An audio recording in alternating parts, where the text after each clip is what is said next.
30. Go. That's a good Go. Good evening, VTUK, and welcome to episode 105. Oh my God, it's Stew Vapes.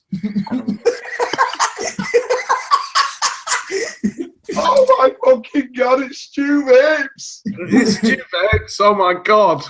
Stu, the question is, do you even vape, bro?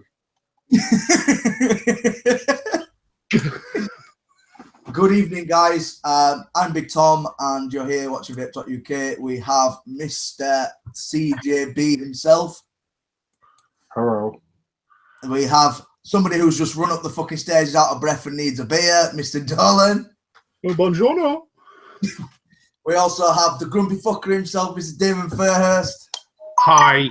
Hello. Can someone turn the fucking mobile? Who's got the mobile on? Seriously.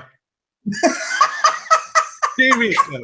Oh my God, Stew Vapes is in demand. He's in We're demand. live on YouTube now. We're not on this Facebook Live malarkey. Come on, turn your phone off, man. Evening. We also have the original Stew Vapes, Shy Vapes. We have the man himself. Oh my fucking God, it's Stew Vapes. Yo. Good evening. So, let's get into what you're vaping on then, guys. We'll start off with Damon, because Damon is the happiest this week, so we'll start with Damon this week. So what I'm in a pretty good mood. I'm on the guy on the Minikin V2 with the Gaia on top, the world-conquering Gaia. First of all, I want to say many thanks to Dale and Lindsay for hosting us at TYV last weekend at the Vape Meet. It was a really good day.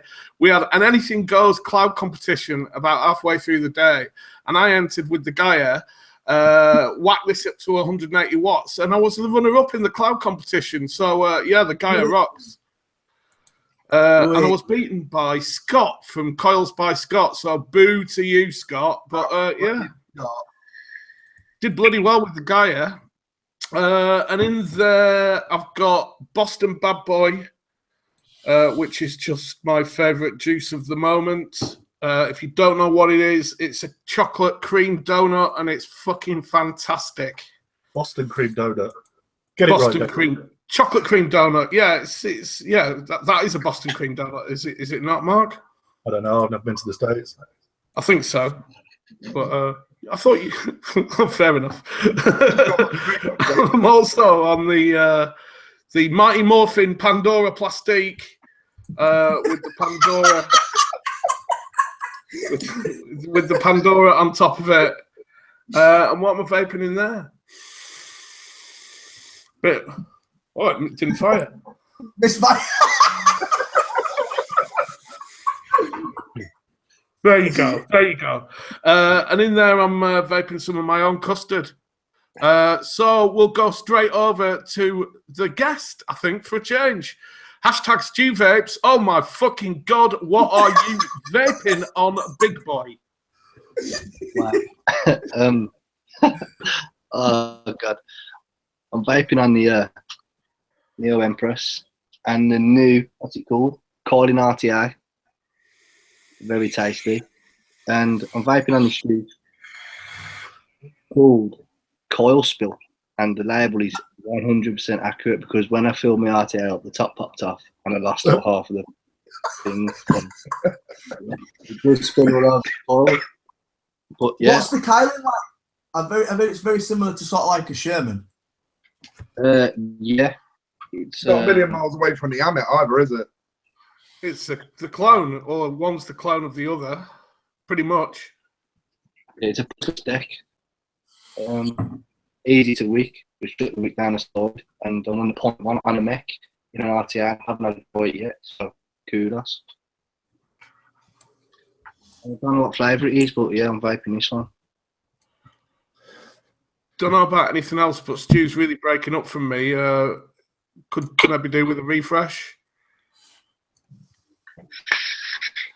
Yeah, can do. Stu, if you just refresh your screen, just do an F5 or something, or whatever. If you're on a Mac, just refresh your screen and come back in. We'll go over to CJB then, seeing as he's fucking wearing some sort of tash or something now. I just wanted to be more like Stew Vapes.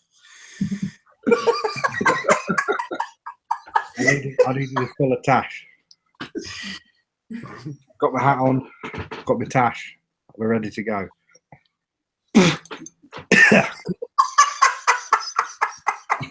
I am vaping on the minute box with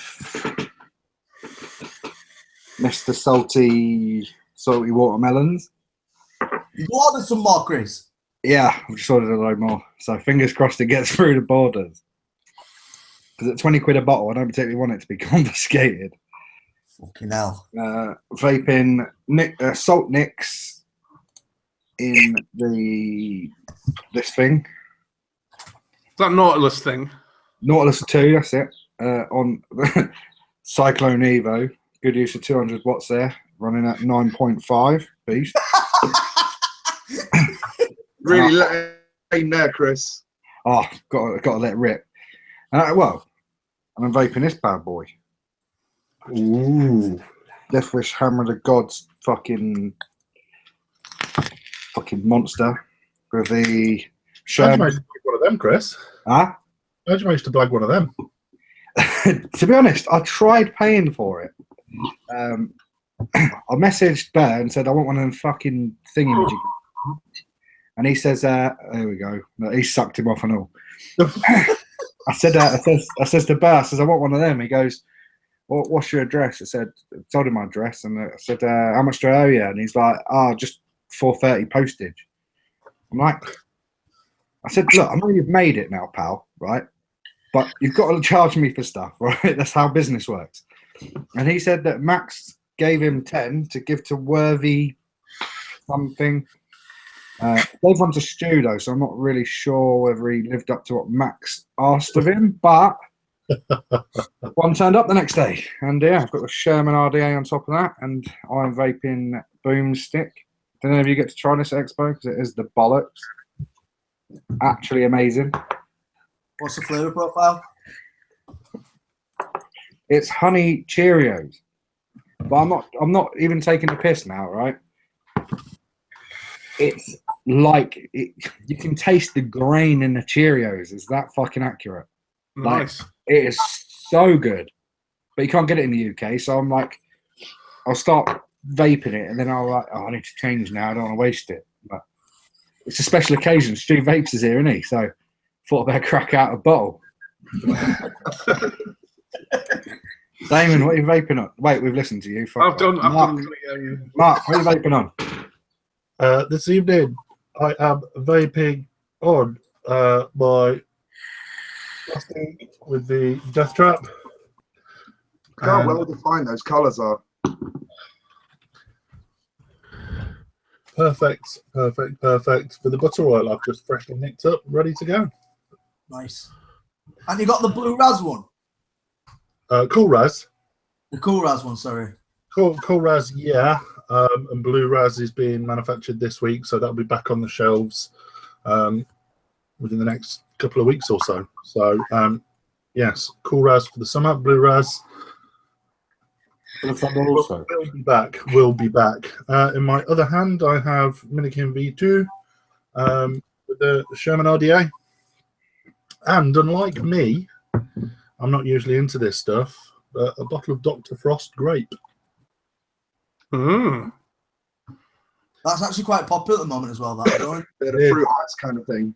Yeah, it does look a bit like Mr. Frosty though, doesn't it?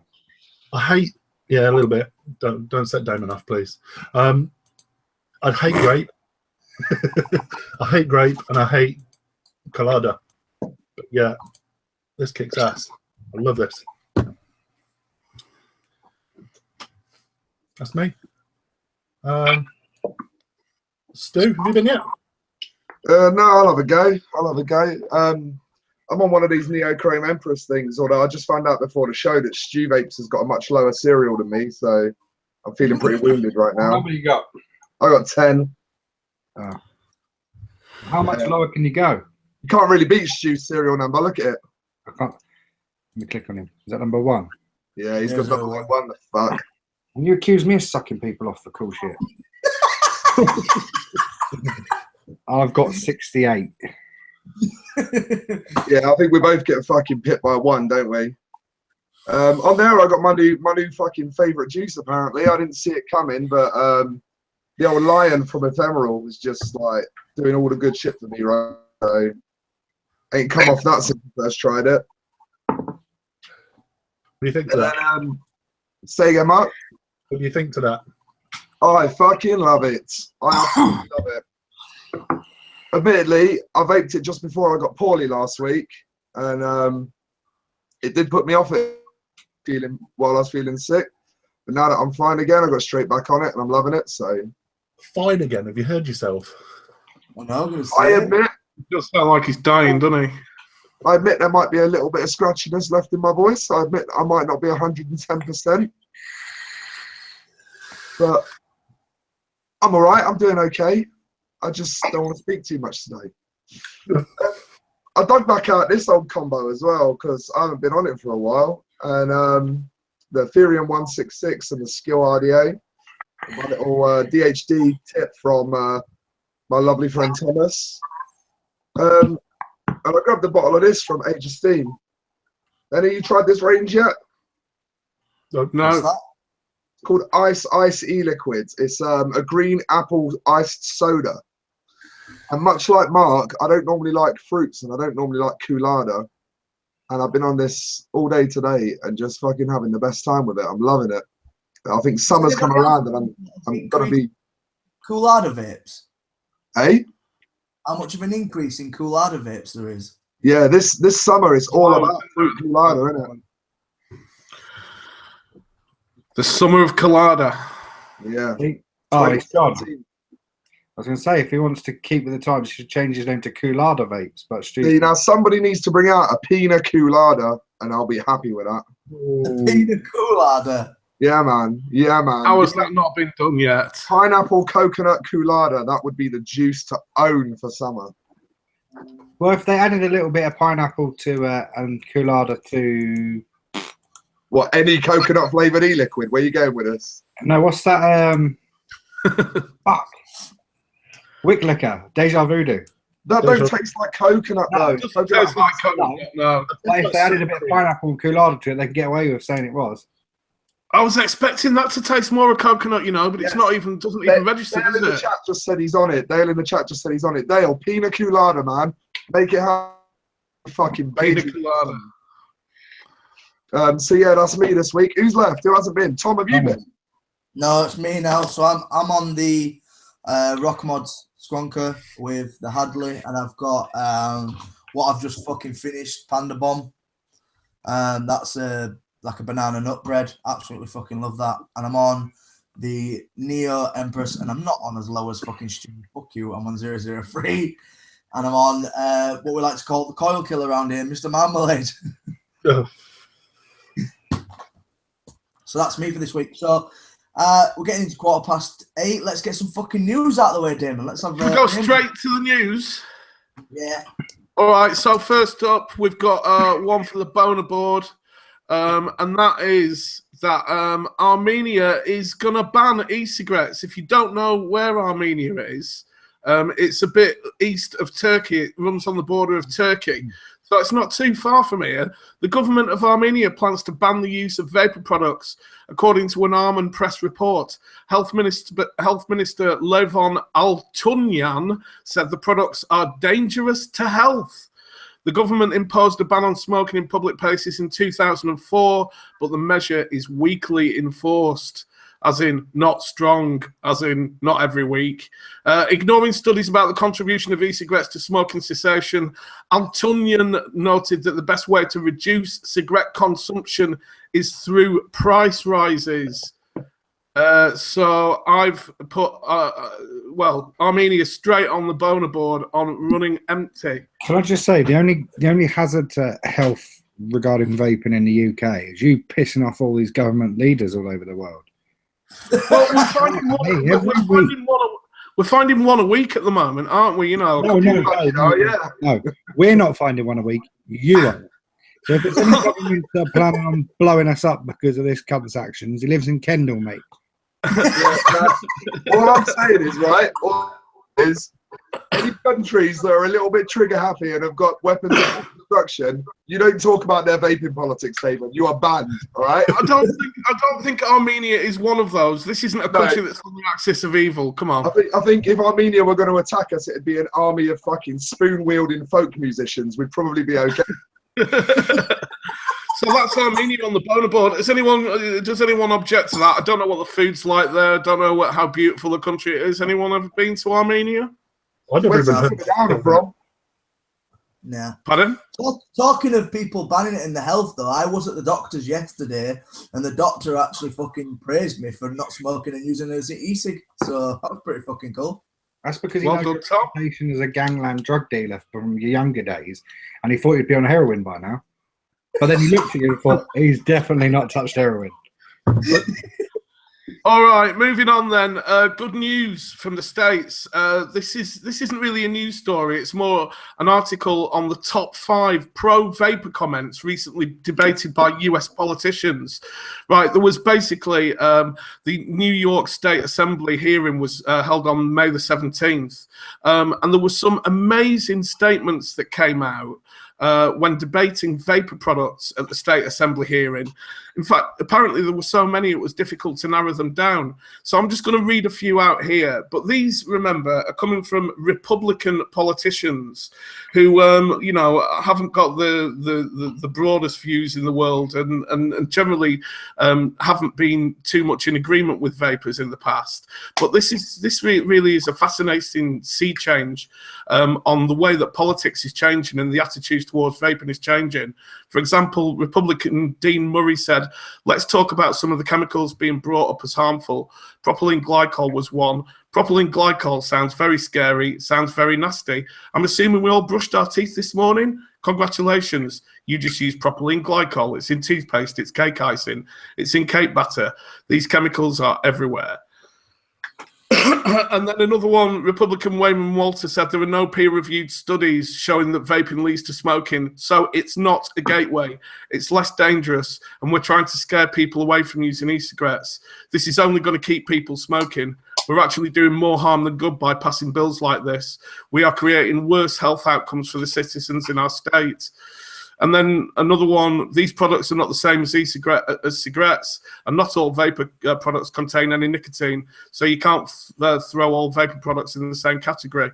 And then Republican Edward P. Rahr said, some of the studies in England are a little bit ahead of us on this, and their top health physician organisation are really starting to push e-cigarettes as a potential game changer that can prevent so many deaths that actual cigarettes cause. When London's top health officials are saying these products are 95% safer, this should really make us take a step back and look at creating a separate category for these products and be much less restrictive with e-cigarettes than we are with cigarettes. So I'll put that link into the group because that's quite a good article, and it's quite impressive that the way politicians' attitudes are changing towards e-cigarettes and vaping in the US. That's a fucking brilliant article. Can I just can I add something to your news there, Damon? Mm-hmm. This is a picture that was posted from the Mexican Vape Expo that happened the weekend just gone. Yeah. Check this out. This is a group of vapors sitting down to watch an advocacy tour. Now, you would not fucking find that in the UK. How many people do you reckon sat and spoke to anyone from any of the advocacy groups at any of the expos in the UK? Well, it's interesting that you should bring that up because I think that article, it goes on to highlight the fact that, advocacy actually does work because it's getting to the point now where it's getting to influential senior decision makers in the US. So, I mean, that is just an incredible turnout for what it is, especially considering the expo there wasn't as big as some of the others.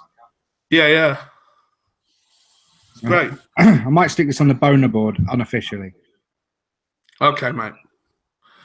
So, shall I move on? Yes, please. Okay. Last news story of the evening before something a bit less serious, and that's an EU poll shows the TPD is not working and hints at tougher laws. The EU's latest Eurobarometer survey. Now, Eurobarometer surveys taking the attitudes across Europe of the citizens of Europe, shows that the wildly unpopular Tobacco Product Directive has failed to reduce smoking rates across the continent a year after it was introduced, and may have contributed to negative beliefs about e-cigarettes. After questioning almost 28,000 people across the EU, it emerged that the percentage of the population to smoke has been at 26% since 2014. The report calls this a stable figure, glossing over the fact that it shows a complete failure of tobacco control policy. It also emerged that the Netherlands has the most negative view of e-cigs, with 85% of people believing they're harmful. Italians are the most positive, with only 34% believing this, while in the UK the number is 50%. Worryingly, the report mentions that many people would like to see bans on tobacco displays extended to vapor products and e-cigarettes covered by existing anti-smoking laws. The EU plans to revise the TPD in 2019 or 2020 and will be tempted to add these measures into the updated version. Now, I had a bit of a dig around in that document, which I'm going to share now, the Eurobarometer special. And what I uncovered was something a bit more disturbing, that using e-cigarettes only helps a small proportion of smokers to quit. Smokers and ex-smokers who have tried or used e-cigarettes were asked if using e-cigarettes or similar devices helped them stop or reduce tobacco smoking. Almost half, 45%, said using e-cigarettes had not reduced their tobacco smoking at all, while 21% say they reduced but did not stop their tobacco use. Around 1 in 7 said using e-cigarettes helped them to stop smoking tobacco completely, 14%, while a further 13% said the use of e-cigarettes had helped them to stop for a while, but then they'd started to smoke tobacco again. It'd be interesting, to look over those figures and see what equipment those people were using. Now, could people were using C4s 6 years ago when they were gash, and we know the failure rate was much, much, much higher? Yeah. Or if it's a more recent figure based on more reasonable equipment.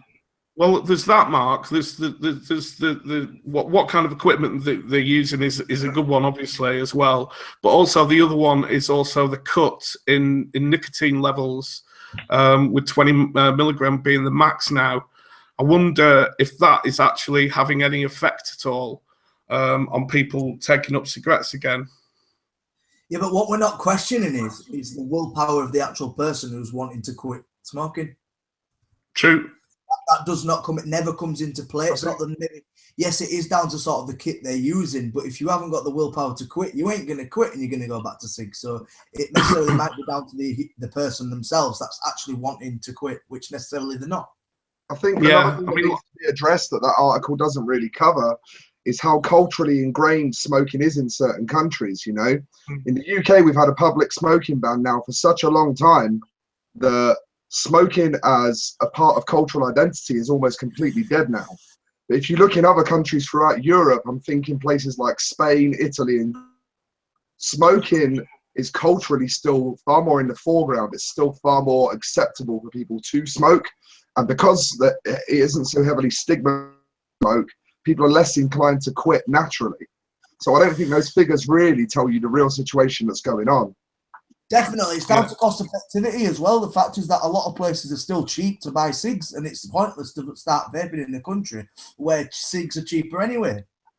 Yeah, I mean, it was that thing about the Netherlands though. But 72% of people in the Netherlands don't know how beneficial e-cigarettes can be. I thought that was an absolutely mad figure.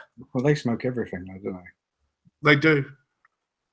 But yeah, I mean, it also does it state how many people were asked in that? Because 80% of people, 45% of people, if there's only fucking 20 people there, it's not a majority decision, really, is it? Yeah, there was 28,000 people across the EU asked, Chris. Yeah, no, I'm on about for the UK figures. How many countries are in the EU? How many people did they ask in each country? Do you know what I mean? There's no real definition on how many people that covers. Do you know what I mean? I would imagine they'll take an even cross-section from each country there. I would imagine. Yeah, I would have said so as well. But at the same time, it's like, have you tried vaping products? I know fucking loads of people that have tried vaping products that tried it, had one hit and didn't like it. But that's when I'm handing them this fucking thing. Do you know what I mean? All this other guy, you give them that, and they fucking hate it. Do you know what I mean? If that's that is a crazy statistic, though. 85% of people in the Netherlands believe they're harmful. How can that happen? How can that possibly happen? Yeah, anyway. And finally this evening, if you are one of those people that get sick and tired of the colour of or lack of colour in your mods, then say hello to the Avatar RS 250 Fluo limited edition mod. And this is what I'm putting on the boner board for this week. And I don't quite know where to put it yet. Can you all see that, boys? Yeah. Isn't it a thing of fucking beauty? It looks like a pair of trainers out of Back to the Future. Did you say you want to see it bigger? All right, it's got a DNA 250 board in it, but have you seen the cost on it? 219 quid. Unreal. Every penny. Price. So yeah, that's going on the boner board on almost shite because it's kind of curvy in a nice way, isn't it? I mean, if it was like jet black, it'd look all right. I think it's proper cunt order. David, whilst you're doing that, could you just check your messages, mate, before you shoot off? Yeah, sure. Why? Obviously in private. Don't share your screen. Yeah. Check your messages. So he's still sharing. All right. Well, we'll put that on later.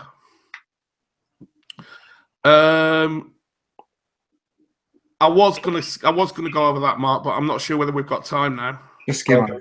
Go on, fuck You it. can go over it if you want, Damon. Skim over it. Okay, very, very quickly then. Del Wilkinson put a status update out earlier on today, or was it yesterday? Yesterday, with regards to a visit that Trading Standards have been into one of his customers this morning. They didn't complain about nick shots in general, but complained about the presence of the nicotine warning and threatened to investigate our lab. Idiots. They have since been schooled by the below document I've put together and quite rightly dropped it now. If anyone who stocks our Shack It ranges wants a copy of this to print out, please email it to and we will fire it out. So basically, this document, which I'll screen share now, he wrote on it, I understand there has been some confusion or misinterpretation of the TRPR wording amongst different jurisdictional boroughs of the trading standards. Please let me explain the nicotine warning presence on our 50ml 0mg Shack It range flavors, ranges which include, and then he goes through the ranges, and then quite rightly points out that firstly, whilst we are aware that 0mg e-liquid does not contain nicotine in its raw and open state, there is the possibility for the consumer to add their own nicotine to the product at a later date. If you refer to the TRP wording below, you will see that it states that all products that don't contain nicotine but may do so at a later date must carry the nicotine warnings, and suggests a please note annex is used elsewhere on the packaging to explain why said warning is on the packaging and when it will become relevant. So you can read the whole thing. You can read it on Del Wilkinson's page. But yeah, there you go. I'll stop sharing and then there you go. There you go. This product contains... No, it doesn't. It's a fucking tank. It doesn't even contain liquid. But it may do at some point, so that warning does have to be there. That's what I'm There saying. you go. Thick oil as well. There's an With asterisk. oil, we went along with Dale's recommendation on this. This product does not contain nicotine, but it is designed, not designed necessarily, but it may contain a nick shot. Therefore, it may contain nicotine. Therefore, the asterisk has been added. It was just, we went along with it because it may contain nicotine. And I think that warning needs to be there. Well, this, as I said, this says it, and it's asterisk underneath, and it says underneath. Yeah, some companies don't hold it on the label. I think it's down to fucking, once again, information that's interpreted by different people. But the TPD It's down to interpretation, but it seems to me that it needs to be on there. I suppose if it was a full bottle, like a full 60ml bottle, with no room for a nick shot, you wouldn't. Exactly. It doesn't have room in those bottles, so it's to cover his own arse. Do you know what I mean? It's not necessarily. That's a 0mg new juice. No warning on it. Is there any space in that bottle, Stu, for nicotine? Yep. So I'll put a 10. it is designed to be charged with nicotine then. There is after he spilt it everywhere. Well, I'll put the mix in it earlier. So yeah, there was space in there. So that bottle may contain nicotine then. Yeah. Yeah, without a doubt. And that's me done for this evening, gents. So I will love you and leave you. Have a great show. Stew Vapes, oh my fucking God, you're going to be a good guest. Thank you very much, Damon.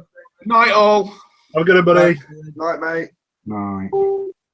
Right, now he's on. We can start having some fucking fun, lads. We'll get our cocks out and measure them.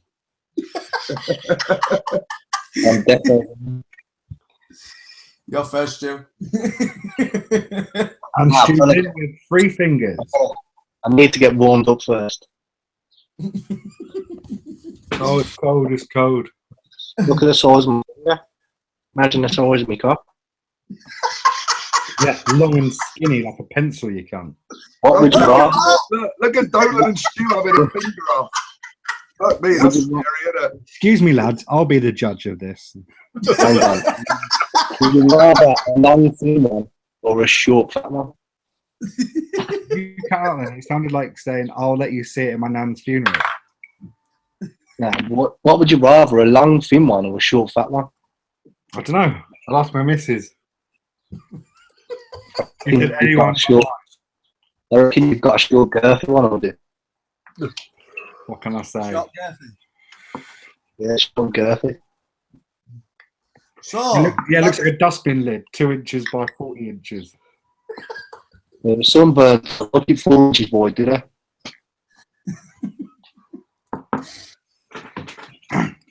Stu, since you don't have to pay for much vape gear, could you pay for better internet next time?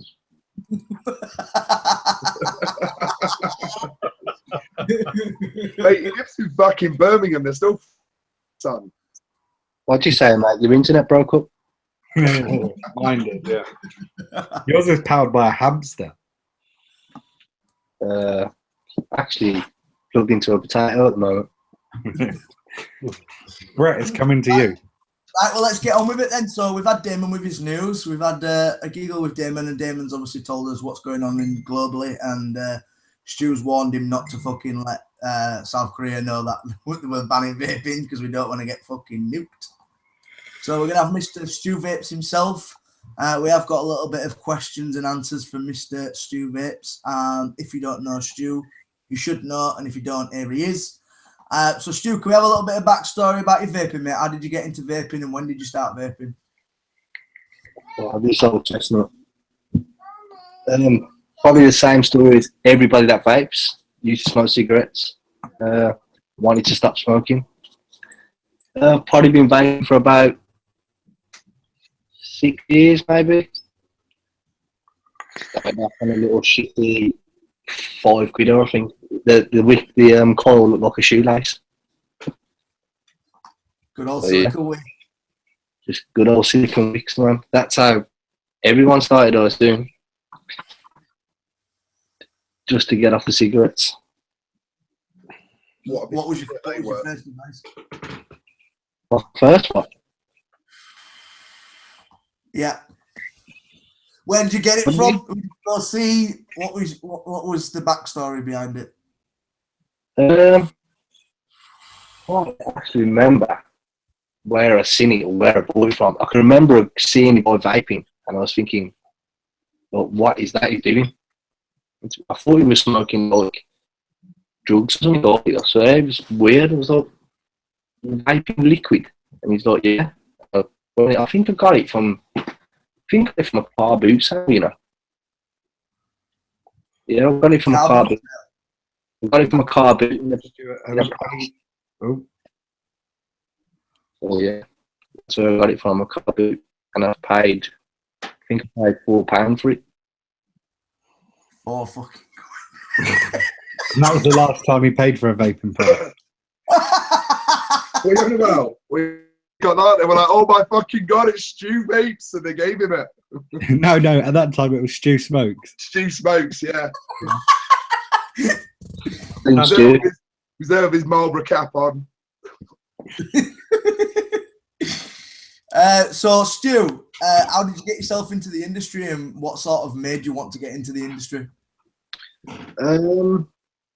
Basically, just going into shops, knowing people, going into vape shops, buying different e-lids, seeing how, like, I actually thought retail was a really good game to get into at the time. Do you know what I mean? I've seen everyone having fun, everyone just chilling there, trying all these maddening flavours and getting all these setups that was coming in. It was like, to me, it was a hobby. It was like, wow. And I used to find myself in a lot of shops, just going around, seeing all the new stuff, seeing what was in and seeing the newest thing. And I tended buying the stuff as well. I tended finding myself going into these shops, seeing something new and just buying it because it was the newest thing out. Which, yeah, that's what I still do today, to be honest. But I got into it because I'm a qualified electrician by trade, and I got into the retail business through a friend, and he opened the shop, and it went from there. Really, we started from the shop, and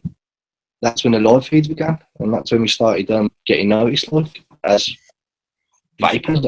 From the shop, because the internet there was so much better. Stu, if you can refresh your screen, like just refresh your bar and come back in. I think the internet's just fucking rumbling you out, mate. Refresh my bar. Are you on Windows? Oh, there we go. Yeah, I don't remember his live feeds or something like that. Scarby. I will say Stuart said he was like interviewing Avatar. He's fucking funny as fuck. Interviewing Avatar. And Minecraft Avatar. Let's see if Stu's internet's any better now. That's better. Hey. So yeah, he's handsome when he's not pixelated, eh? He gave that hamster a kick. Yeah. So yeah, you got into the live feeds when you got into the retail side of things. Well, yeah, I can remember I worked on the road for a little while, and I can remember seeing my friend sitting in a van doing a live stream, and I was like, how are you doing that? He's like, on Facebook. And I literally, I upgraded Facebook, and it was there. And I can remember doing a live feed, my mum watching, and two of my friends, there's 3 people watching me sitting in a vape shop. Well, what are you doing? I was like, just at work, chilling, vaping, and it just went from there. I can remember at one stage I had just my mum watching me some days. You sounded like she's still watching now, though, Stu. Yeah, she actually does. She's probably watching this, so shout out to her. What a legend. Yeah, mind the country, them boys. When did you sort of see the influx in sort of the live feeds getting a lot bigger? And how many views do you average now?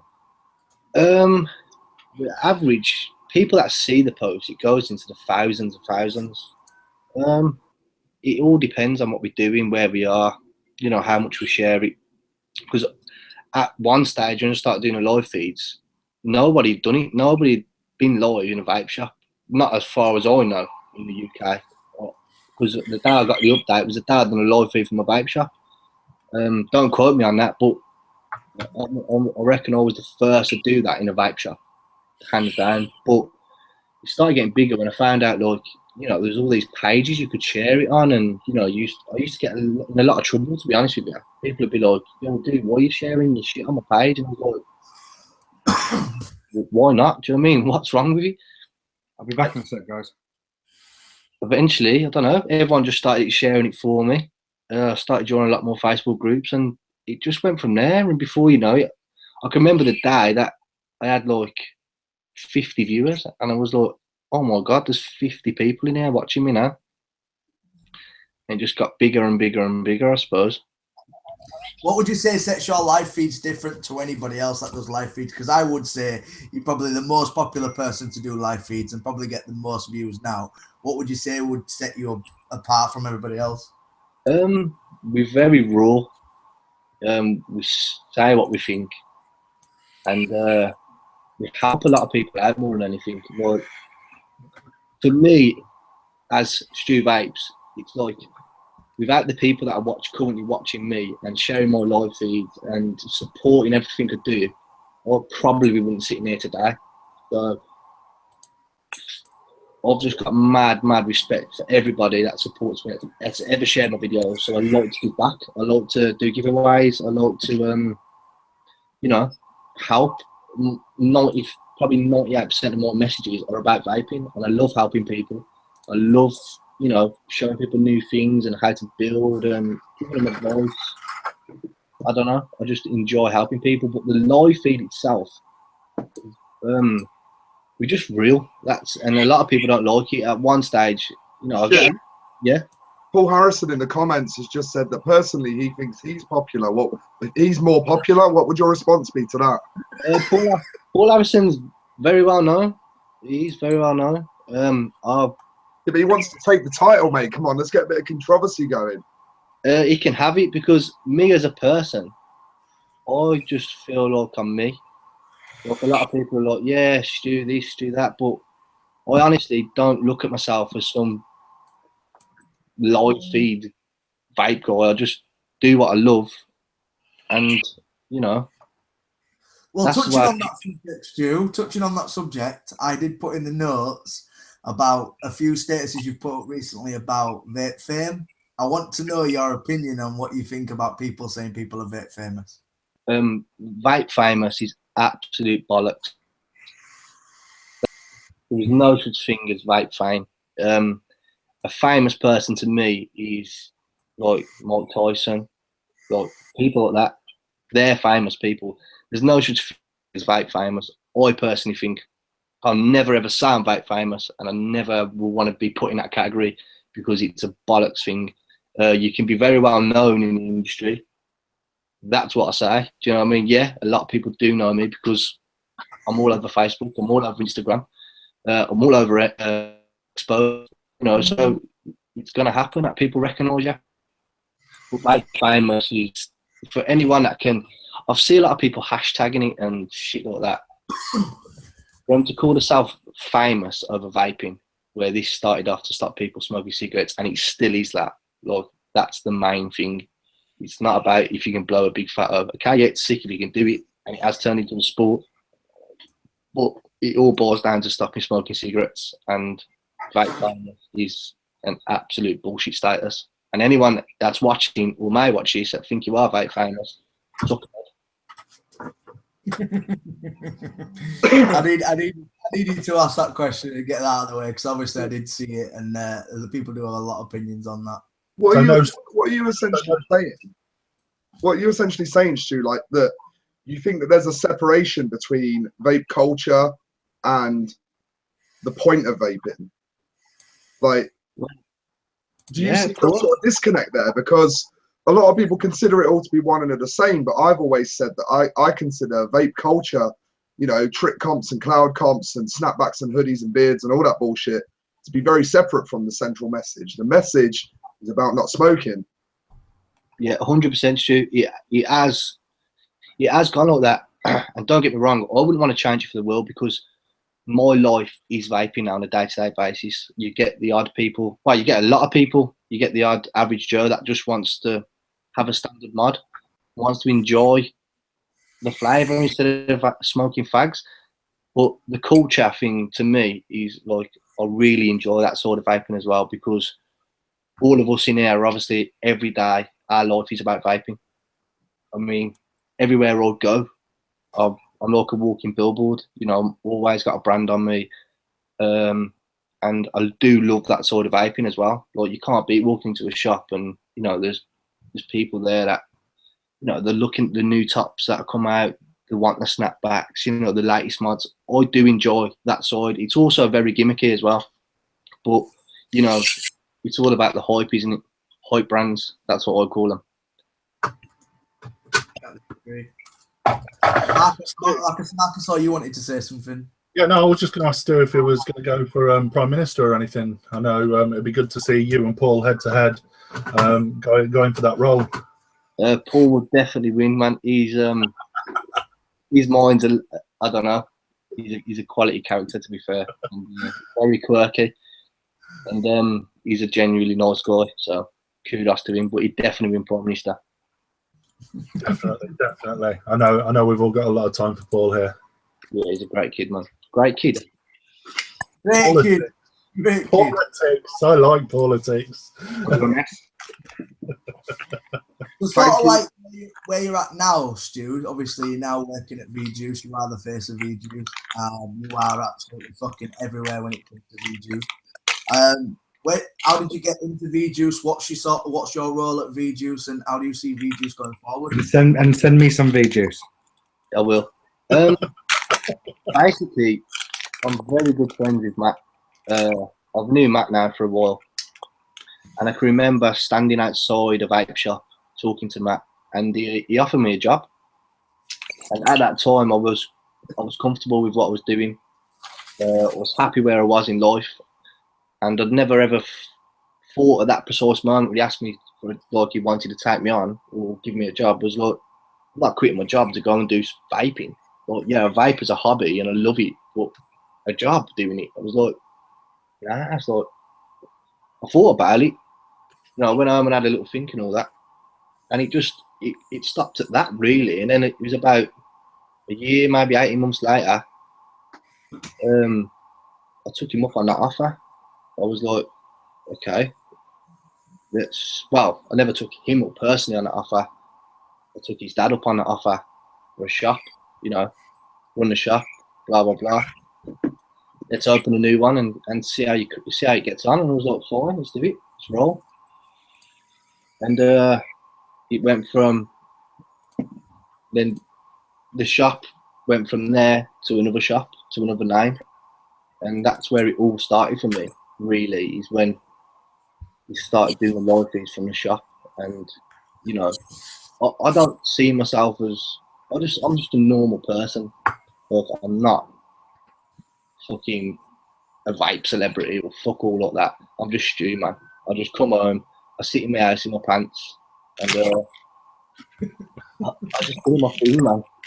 But yeah, it all started off from retail, from shops, learning, you know, all the flavours, all the new mods. I'm starving. I am. Are they pancakes? Yeah, with hazelnut cream in the middle. Oh God. Yeah, so it just started off from a shop, live feeds, and then, like I say, then Matt did approach me again. Well, something happened to the shop. You know, I had a disagreement with a business partner, and I was working stupid hours, 100+ hours a week, 7 days a week. I wasn't seeing my daughter as much as I should, and I walked away, and I was actually standing in the Ace of Vapes talking to Dale Cross about jobs, you know, if there's anything going and all that. And as we was talking about it, Matt phoned me, and he said, do you want to pop down to V-Juice, dude, and we'll have a chat? And I popped down, and he offered me a manager job at V-Juice, or overseeing everything. And I took him up on it, and it went from there. Literally went from there. So what is your role in V-Juice then? People don't know what your actual job role is, because people obviously just see Stu as Stu, and they don't actually know what you get down and dirty and do as your 9 to 5 job, or your 6 a.m. till 6 p.m. job. Well, yeah, a lot of people actually don't know that we do work. we don't just sit at, in front of a camera all day. You know, I haven't even had chance since the expo. I haven't even had chance to really do a live feed. I am a manager at V-Juice, you know, or obviously Matt's the boss, and I make sure that all the lads are doing work, you know, standard stuff, checking everything's okay, sorting wages out, the usual manager role. To be honest with you, and overseeing a lot of things. And yeah, that's what I do. Is I work stupid hours, but I wouldn't change it for the world. What's the worst part about your job? Stock check. Stock check. Look how many flavours they've got as well. Fuck me. There isn't actually, since Expo, since we've done the rebrand at Expo, the worst part about my job is now is that I start at 6 o'clock in the morning. But that's all. That's the worst part about it. But I love it, and there's nothing I actually don't like about my job. Like, I've never in, you know, 15 years woke up in the morning and looked forward to go to work ever. And all right, Stu, we've got a big question now. Vaping V1CK's in the chat. He says, stand for. He says, what does the V stand for in V-Juice? he actually, I don't know. I'm presuming it stands for vaping juice. Vaping juice, yeah. You know, versatile juice. Whatever you want to call it, man. But I presume it's vaping juice, yeah. Matt actually hasn't never told me that, but I will be asking him. Good question, very good question. So, Stu, you're making it sound very modest that obviously you do some work. I know for a fact you obviously look over quite a lot of people in the lab and stuff like that. So I thought you were going to say I know for a fact you do fuck all. That's what I thought you were gonna say. No, I do believe Stuart's being quite modest. He does work very hard, and obviously he's working quite well. So where do you see V-Juice going in the future? Is there any new plans for V-Juice? Is there any new plans for you? What do you see for the rest of the year and stuff like that? As for V-Juice, I personally say it's one of the biggest e-liquid companies in the UK.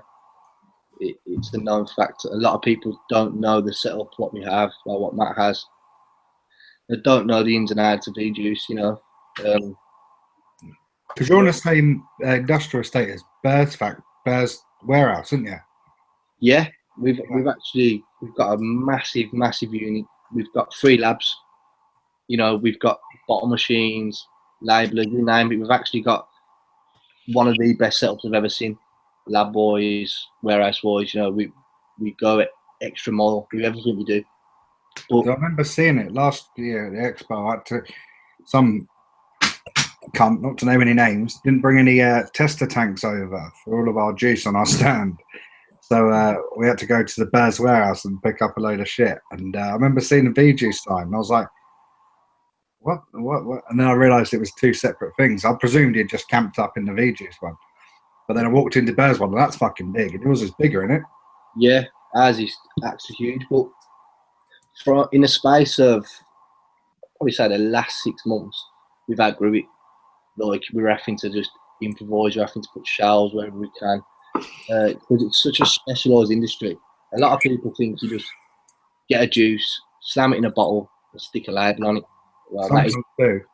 Don't get me wrong, some cunts do.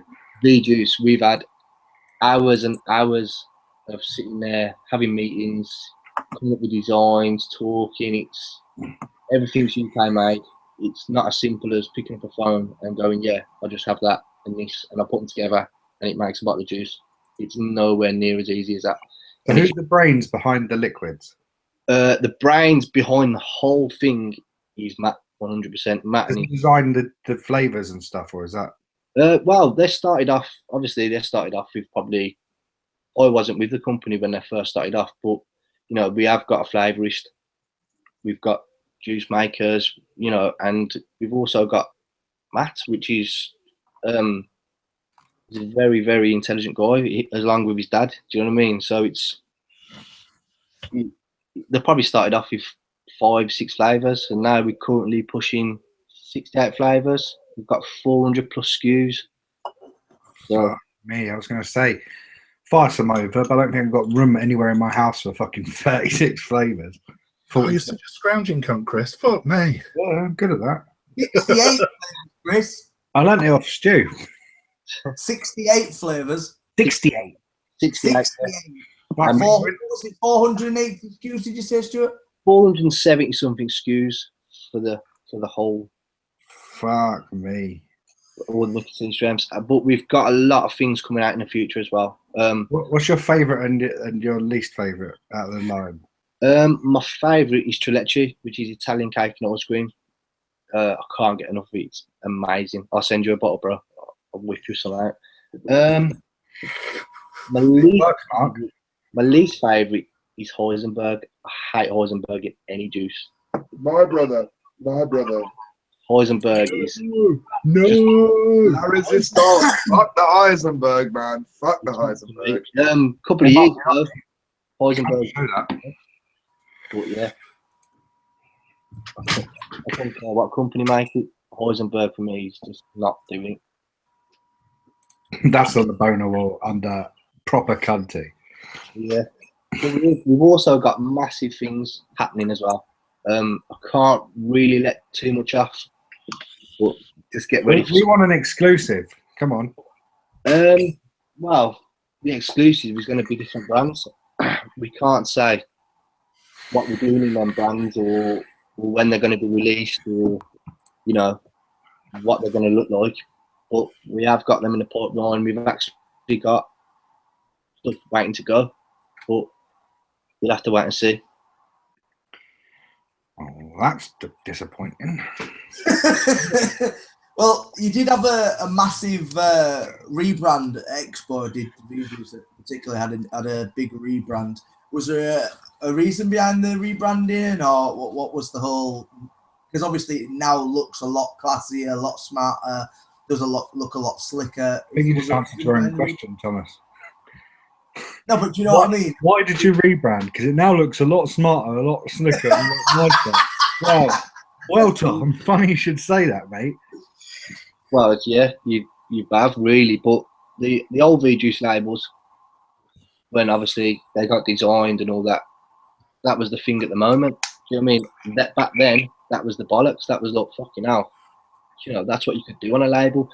Without any of this TBD stuff, you could put anything on there. You could put a dick on a label if you wanted, and it was allowed. But now it was like, you know, we just stepped up the game. You know, upgraded labels due to having to have all these warnings on and 20% of the label covered and all that. So we just hit with a rebrand, and yeah, I think it looks absolutely amazing. What's your annual label cost? Because I'm presuming it's a fucking lot. I couldn't give you figures, but it's a ridiculous amount. Ridiculous. People actually don't realise the amount of. Do you print the labels in house? We can print in house. We can get them in. We've got facilities to do everything. Anything we want to do now, we've got it, and we can do it. But yeah, Interesting. It's good to see that it's a UK brand, homegrown brand once again. That's obviously doing. I would definitely say one of the biggest companies, if not the biggest company in the UK, doing something, and it's always good to see it being followed. There has been obviously a massive influx in sort of popularity in V-Juice. Did you see that personally, where you got the massive influx? Well, he's just pushing and pushing and pushing, wasn't he? And we wasn't pushing to benefit anyone or to benefit a brand. We was just pushing because that's what we enjoyed doing. And we work for V-Juice. Matt owns V-Juice, so we just brought that with us. You know what I mean? I used to do live feeds about anything, but yeah, it was slick, man. And it's knowing where Matt come from and where he is today, what he's like, you know, inspirational for me as a person, as someone that just gets paid a wage. Do you know what I mean? To see where he's come today is breathtaking, and got nothing but respect for the guy for doing it. Well, last but not least, mate, there is two things we need you to do. So first of all, I just want to know, what was it like to see your face everywhere in fucking Vapor Expo in May? It was mad. It was mad. Like, I didn't expect it to be on the level it was, to be honest with you. I knew that people was like, you know, my sponsors wanted me, you know, my face on their stands or on the big screens and all that. But you don't actually realise until you're there. Do you know what I mean? When you're walking around, you're like, fucking hell, there's a photo of me, there's one there, there's one there. It's really good to see. And like I said, I wouldn't change any of it for the world. Do you want my secret? Yeah, go on. I look at this when I wank.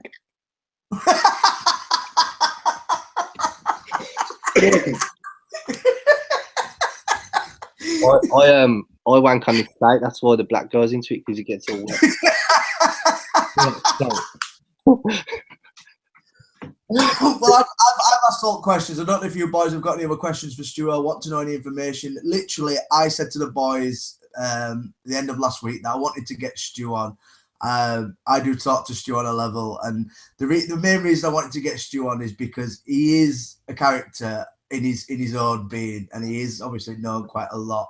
But some people just don't realise that Stu is a fucking human. He is a fucking laugh, and I just wanted to get Stu on to obviously get him on to prove to people that whether he's fucking all over a billboard or not, he is what he is. And thanks, Stu, for coming on.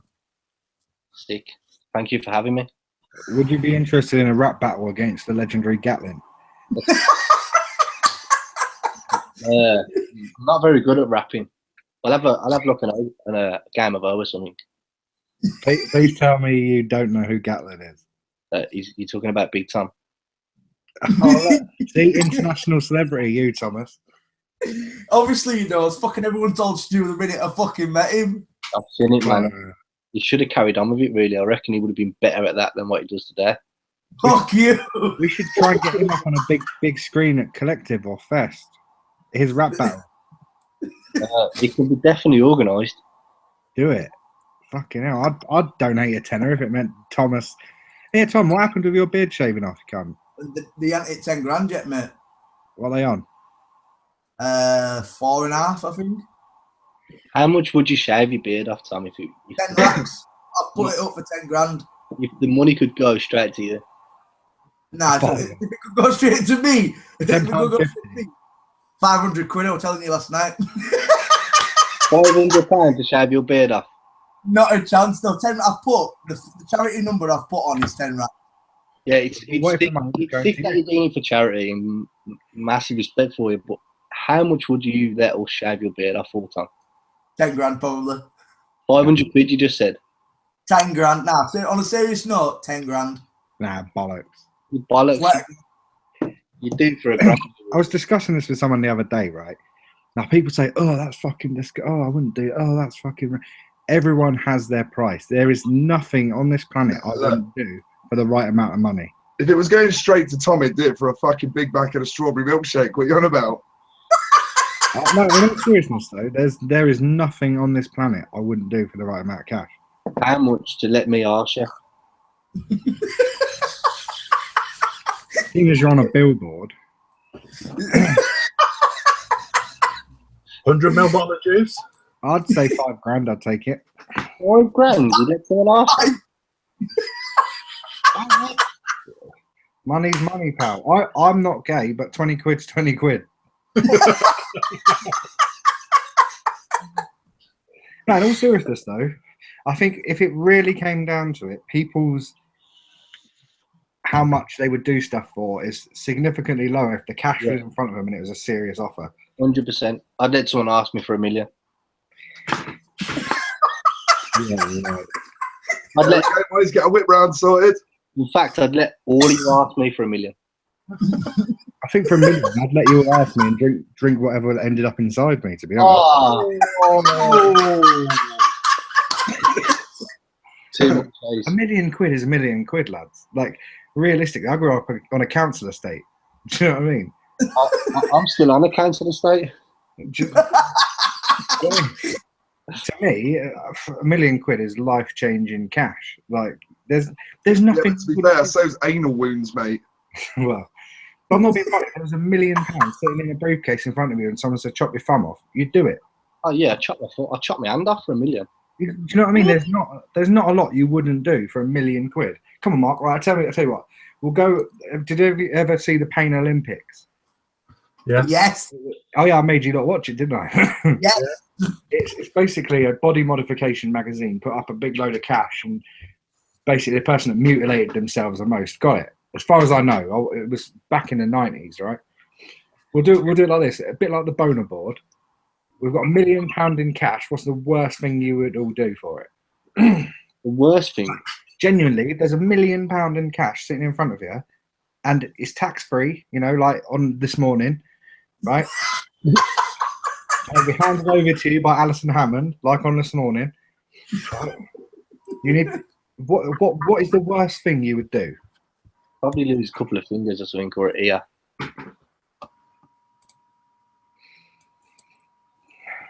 You're just gonna go completely hardcore, aren't you? And be like, "I'll chop my dick off." It's £1 million quid. I wouldn't shoot my dick off, but it is £1 million quid. Come on, Stu, what would you do, Stuart? Mate, I can't even fucking think about that shit because I'm such a pussy when it comes to pain, you know. Yeah, I don't deal with pain very well at all, man. £1 million quid, the amount of opiates you could buy to ease that pain. Well, after the fact, yeah, you still got to go through it, though, you fucking idiot. All right, I'll tell you what. Whatever you decide to do, you can have some IV morphine before you do it. I don't know, man. I'd at least consider getting some skin peeled or something, you know. I dropped a ton and a half of metal on my foot for fuck all, right? For £1 million, there's a lot I would do. Come on, Thomas, what do you do for £1 million? The first thing I'd probably do is get my whole back scarification. Like peel your back off like a fucking sticker. Yeah, like a whole back scarification for $1 million. That's pretty brutal. But Mark, what would you do? I'm quite happy to make my own million, thanks, without being directly abused. Thank you. I'm good. Right answer. That was a good answer. There's do you know what I mean? There is a fucking... I'm really curious to know what you're gonna say. Forget what else is. What would you do for $1 million? The question is not what I would do for £1 million. Oh, you're The question is what I wouldn't do for £1 million. Paul's on my side as well. I'm gonna take that. How have we lowered to this level? I don't know. I think can we move on? I think we should get to the boner board. Yeah, I definitely want to participate in the boner board For £1 million. You know when we said it. You know when we said it was just like a digital book, we were lying, right? What you do is, we'll leave it at that, son. I'll let you imagine. There you go. The boner board is live on screen. Whenever I talk, you'll be able to see it now. So who's going first?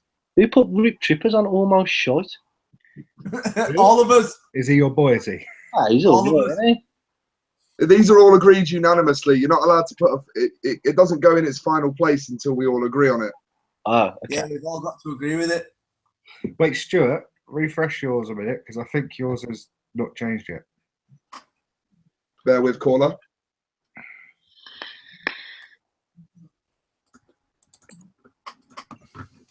There. Are we going to put it down as text? Because we've obviously been putting the photos down and stuff. But No, we put the photos up and then we'll edit it before next week. Move it across, Stu, so you can see fully charged. Let me just zoom it out a little. Or do that. Sorry, James Clark, you're a wrong un, an absolute wrong un. Well, what did he say? I'd eat the shit out my sister for $1 million. That is disgusting. Who said that? It's true. Like, this is what I'm saying. I'm gonna happily read that. You absolute fucking savage, Who put that? James Clark, also known as Do You Even Build, bro, would eat the shit out of his sister for £1 million. Fucking block him. No, see, you lot go on about it, but just because you're not willing to say it on camera, there's guaranteed something fucking horrific you do for £1 million. It's like a non-alcoholic beer, tastes the same, but just doesn't quite feel right. But it's like Boner board, please. Can we move on? Can we move on? I've only got one this week, so can I go first? Go on then. Show us your little boner. Right. Hang on. Bear with. Photo. Stuart's at the bottom. You should be able to drag and drop it. No, I got a good one this week. What's that there? The porn foil. Loads of porn on my computer, mate. Fucking stacks of it. Cat porn, all sorts. Love me. You recorded someone for £1 million. Why is this taking so long to upload? I've thought of one as well. Why ain't it working? Find a picture of it. That ain't working. I'm gonna have to go and find another picture, so you'll have to bear with me. Stu, bottom left-hand corner of your screen, it says aos.jpg. Just drag it onto the screen.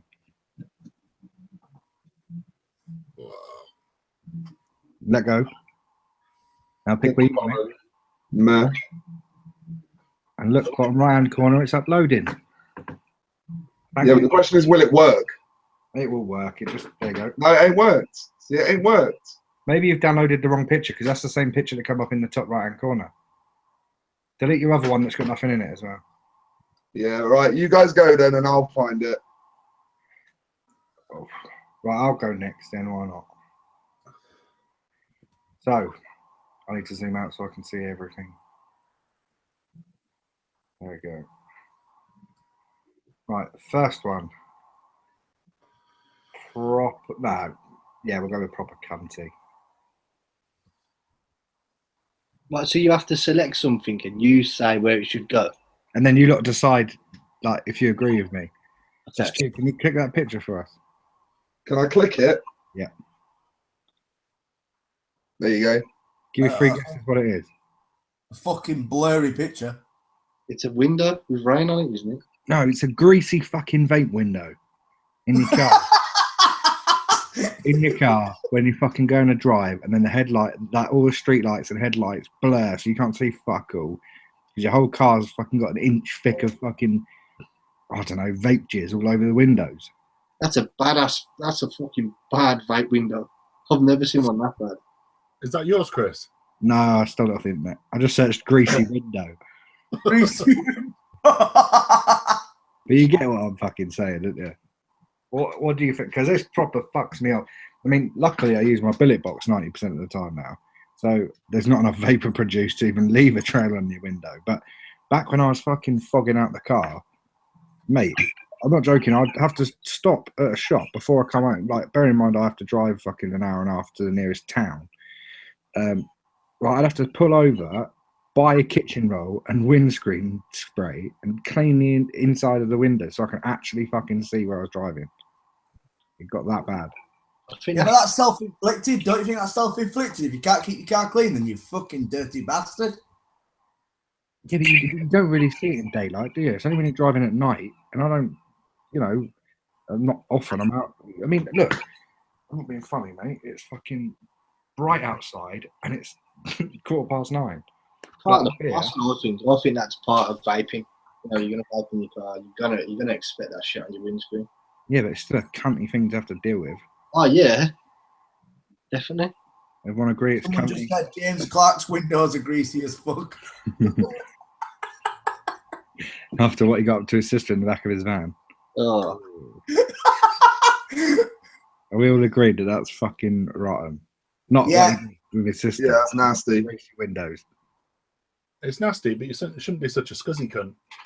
Yeah, exactly. I think it's fucking awesome because you can draw pictures and shit in it when you're bored. Yeah, because that's what I need, a 2-foot cock in front of me when I'm trying to drive down the motorway. You lot don't seem to be as annoyed about this as I am. I don't drive, so I don't give a fuck. This is like the only actual downside to vaping, apart from dry knuckles. Do you know what I mean? This is the only downside I find to vaping. Who the fuck gets dry knuckles off vaping? Rip You trippers, see- your mate. Your mate, Rip trippers. Oh, he's a cunt. Yeah. Chris, what you need is staff to clean the windows for you. I was thinking about employing the missus, but she wouldn't do what I fucking You're cleaning windows, right? yeah. She should clean them too. She's got to drive the car and all. She's like, it's your problem. You clean it. It's like, well, it's not my Now, problem. Chris, is your issue just with cars, or does it include interior windows as well?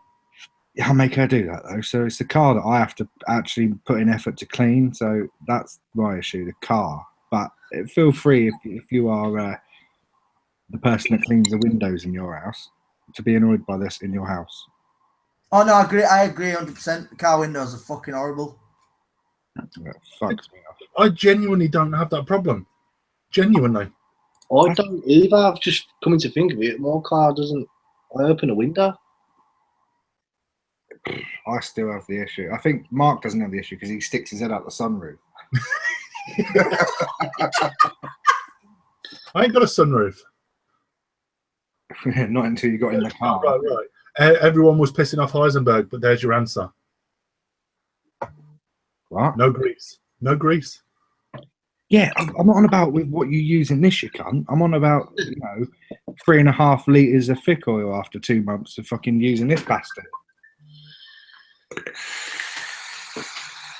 No, I think it should be on fucking running empty. Definitely. Not having that.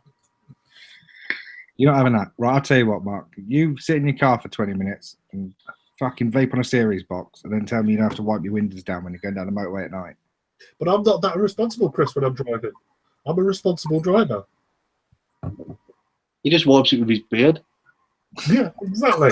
You see, you could moan, Chris, that wanking on the motorway impedes your vision. Don't do it. Well, I'm sorry. When all you travel for an hour and a half without having a vape, I have to pull over every 5 minutes. Use your fucking billet box, you cunt. I do now. Wanker. It's still a bad problem. No problem. Oh, shut up, cunt. Right, anyway. Next one. This fucking proper pisses me off, but I'm going to put it on almost shite for now and let you lot decide.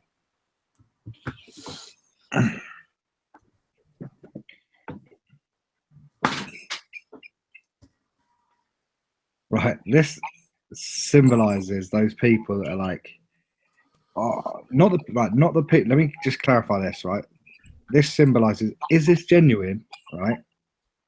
Now, I'm not talking about the people that are buying something off someone else and they want to make sure it's genuine, right? I'm on about the people that have had this product for a year, used it for a year, and they're like, I'm thinking of selling my box. Is it genuine? Well, you know it's genuine, you can't. You're just hoping that 20 people will tell you it looks genuine so that you can pass off a clone as a real one. Do you know what I mean? If you've paid, you know by what you've paid for it, whether the fuck is genuine. If you buy an Able for $19, you know it's fake. So when you try and palm it off as a real one and you're asking everyone else, is this real? It's because you think it looks real. You've compared it with a real one and you're hoping you can palm it off as a fucking real one. You skanky cunts. That's definitely cuntish. Do you know what I mean? It's not the people that like, oh, I'm buying this off this geezer. Is he a genuine seller and is this likely to be real? Because I get that, you know.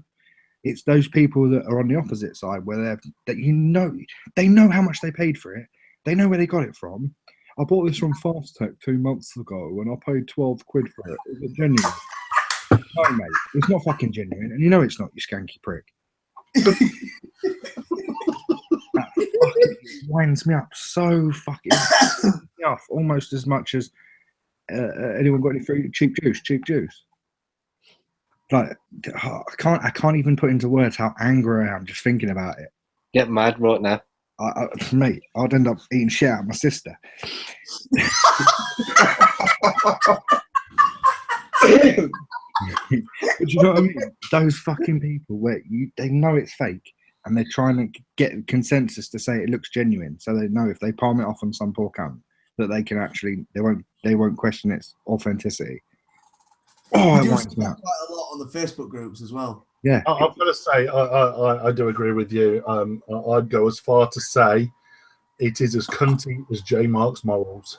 Yeah, I would say that. But I wanted to explain exactly what I meant by it before I put it in proper cunty, in case you thought I was slagging off anyone who questions anything.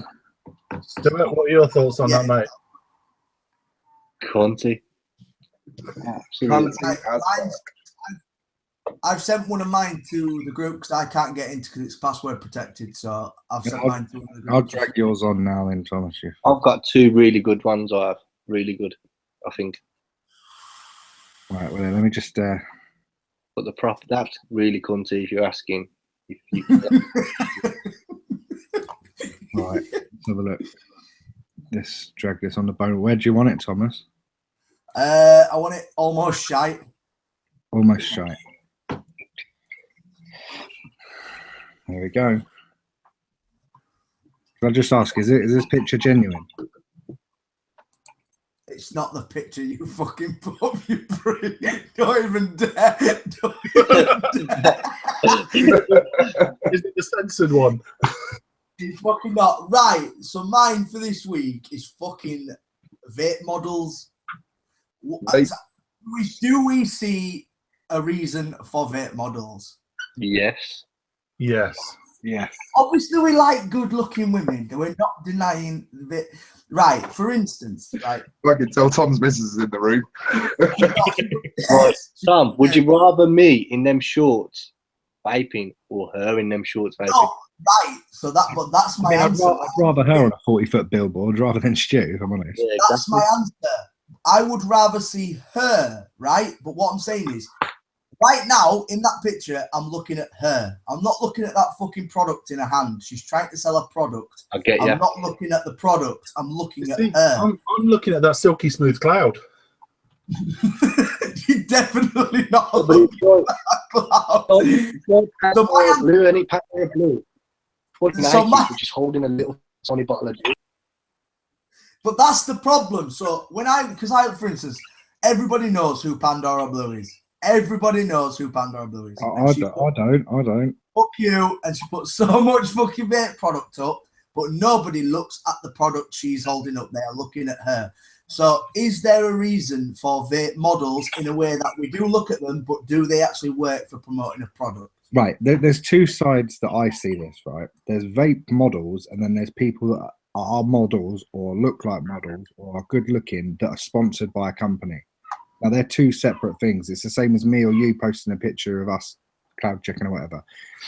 People like Pandora Blue, I disagree with, because she charges people to promo things that she might not necessarily even like.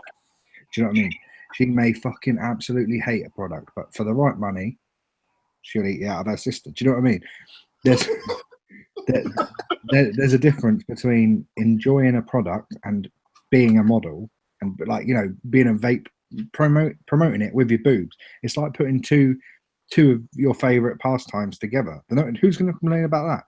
Do you know what I mean? If I could do my missus and play Xbox at the same time without her slapping me, I would. Do you know what I mean?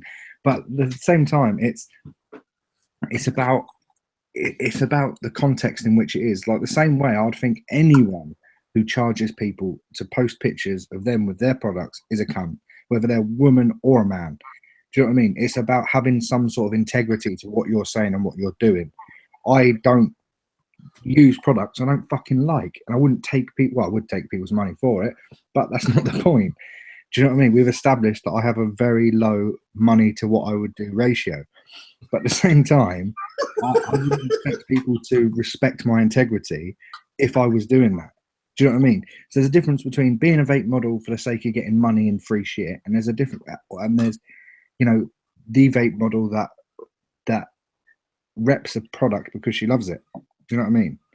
I'm with you, Chris. You know, if there is some sort of integrity there, I have, you know, if that let's call them vape models, if you like, if that particular model loves the products that they're repping, that they're whatever, then I've got absolutely no issue. Where I do have issue is when people, like you say, are charging. But how's that any different? How's that any different to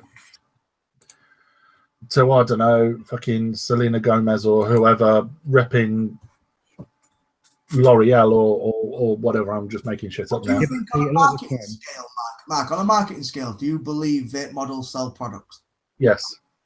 Absolutely. You do? I disagree with the payment thing. I do. Yeah. No, I'm on about. I think that I'm not being funny, but you wouldn't go up to just a normal person that's got 200-300 followers on Instagram and say, yeah, can you hand check this for me? Or you'd go up to someone with 1 million followers and say, yeah, well, I want 300 quid to check for your product. What's going to do better? Me personally, if I had a product and they wanted paying for it to get it even bigger than what it is, then you're going to benefit from paying. Yeah, no, but the difference is people who have the audacity to put that price tag, like $300 for a picture, that takes the fucking piss. If I said to you, look, here's a product, I want you to hand check it, and gave you the product for free and you hand checked it, fair enough. If I said to you, look, do me a favor, I know it's going to take you a couple of hours, share it in 50 groups, write a bit of this about it, I'm paying you for a service. What they are doing is charging people to do essentially a free fucking, it's a picture. Do you know what I mean? I get offered all the time, so many times. Well, Stu, if I send you this, will you hand check it? If I give you this, will you have it in your live feed? And I'm like, no, I don't want it. And they're like, well, why? We're giving it you for free, and we'll give you this, and we'll do that for you. I'm like, because for one, I don't use the product. Secondly, I've never heard of it. Even if I had heard of it, even if like, I don't know, a massive company come up to me and says, Stu, we'll send you this. Will you share it? I'm like, well, if it's going to benefit my sponsors or benefit the people I rep for, then yeah. But, and that's having integrity to what you do. Right. Talking about integrity, I'm going to be straight and honest. For our thick oil team, we've got Team Lube. And on Team Lube, I have got permission to talk about this. I've just got permission. But we have Hayley B, who's active in the chat right now, who is a model. And she is on our team. However, she's on our team because I know she loves the product. I know she loves the juice, and she's repping that juice because she loves the juice. You know, we've had conversations with Hayley, and she says the amount of different sponsorships and free shit offers she's been offered and turned down because she doesn't like the product. So there is, you know, from Miss Hayley B's point of view, there is integrity, and she will only sort of support what she loves, which is where my respect from it comes. However, I understand what Stu's saying. I understand that, you know, if someone's going to offer you £5,000 and say 500 quid, 600 quid to stand there chuffing on a tube, then fair play. That, you know, sex sells, and that's effectively what they're doing. But there's two sides to it. There's integrity and a cash cow. Definitely, that's my argument about integrity. I've got no issue with. Cash cow. It's a difference between having sex with someone that you want to have sex with or having sex with someone from them. Well, I don't want to have sex with Hayley. It's all good. No. The opposite way. Like for the model, right? If you're willing, if you love the product and you want to use it, etc., you're willing to have sex per se. If you're doing it for money, you're a prostitute. Okay. Do you know what I mean? Like if you're being, that's kind of the way I see it. You know what I mean? If you're repping a product because you love the product, then you're doing it because you want to do it. I think we have a different outlook to the Americans because the Americans call it capitalism. Yeah, but at the same time, it's only worth what someone's willing to pay for it, right? So obviously, Pandora Blue would have had some sort of integrity, and they said, post this picture, and she would have said, I don't particularly want to. And then they said, well, I'll give you a couple of $100 to do it. And she might have said, yeah.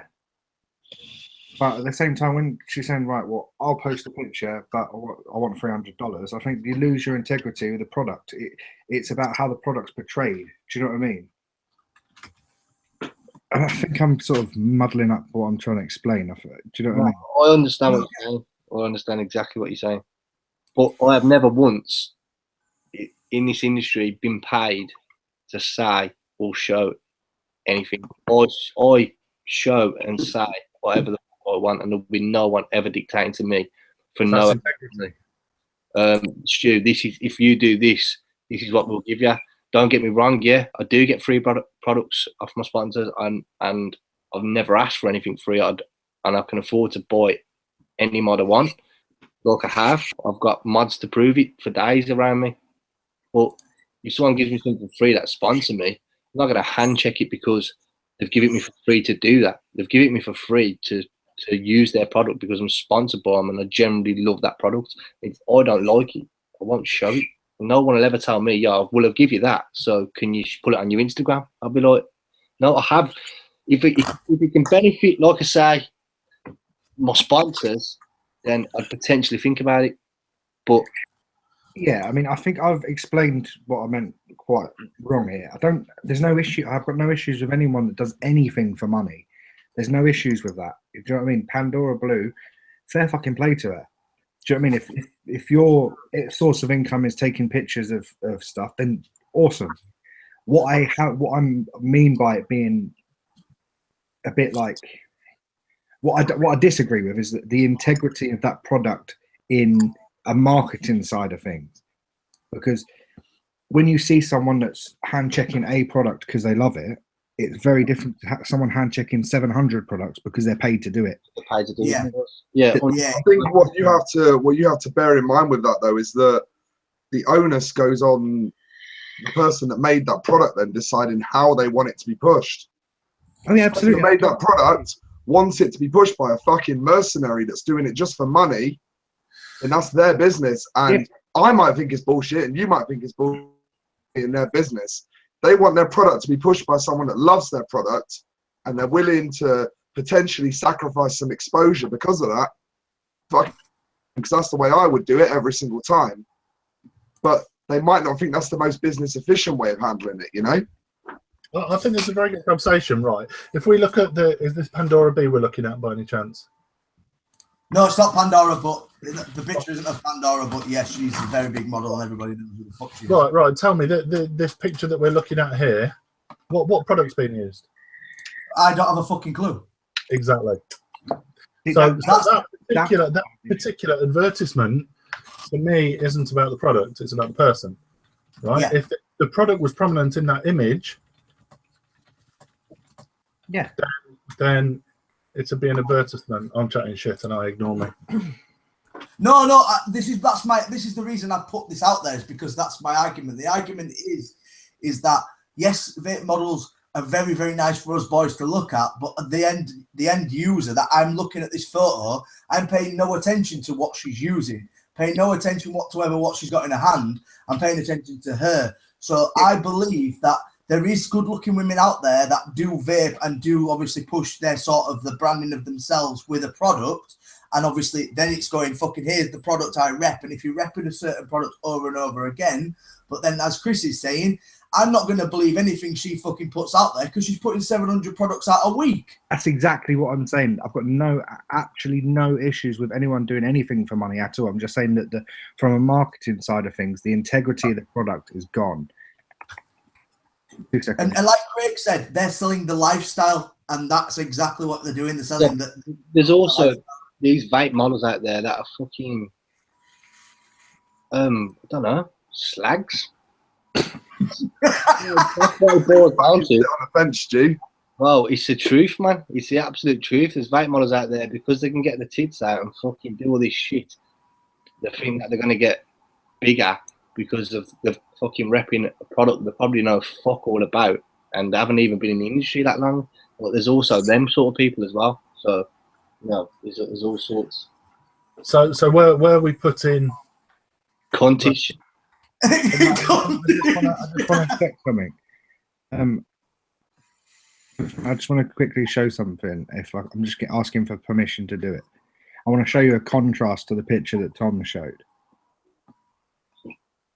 2 seconds. Yeah, there's definitely different ways of how it's used. Like, I'll be honest. Like, for instance, Stu knows this. V-Juice have girls on their stand, but not one of them is vaping. They are covered V-Juice head to foot because that's what they're doing. They're repping the brand. They're not standing there pretending to vape. And they haven't got the tits out and shit like that. That's what I'm saying. But that's what I mean. They're there for a reason, and a purpose reason is to be covered in absolute V-Juice, to go on the stage, give out product, but they're not standing there pretending to vape. Yeah, look at this. Right, now when you look at this product, when you look at this picture, what can you see? Bottle of juice. And you can clearly see what product that is. It has information about the actual product. There's logos of the product on the page. Where's the juice, man? But do you know what I mean? That's done so that the forefront of this image is the product. Yeah, of course, 100%. Even like this. Do you know what I mean? You can clearly see what product that is about. Do you know what I mean? Yeah, you can, but she's got tits out.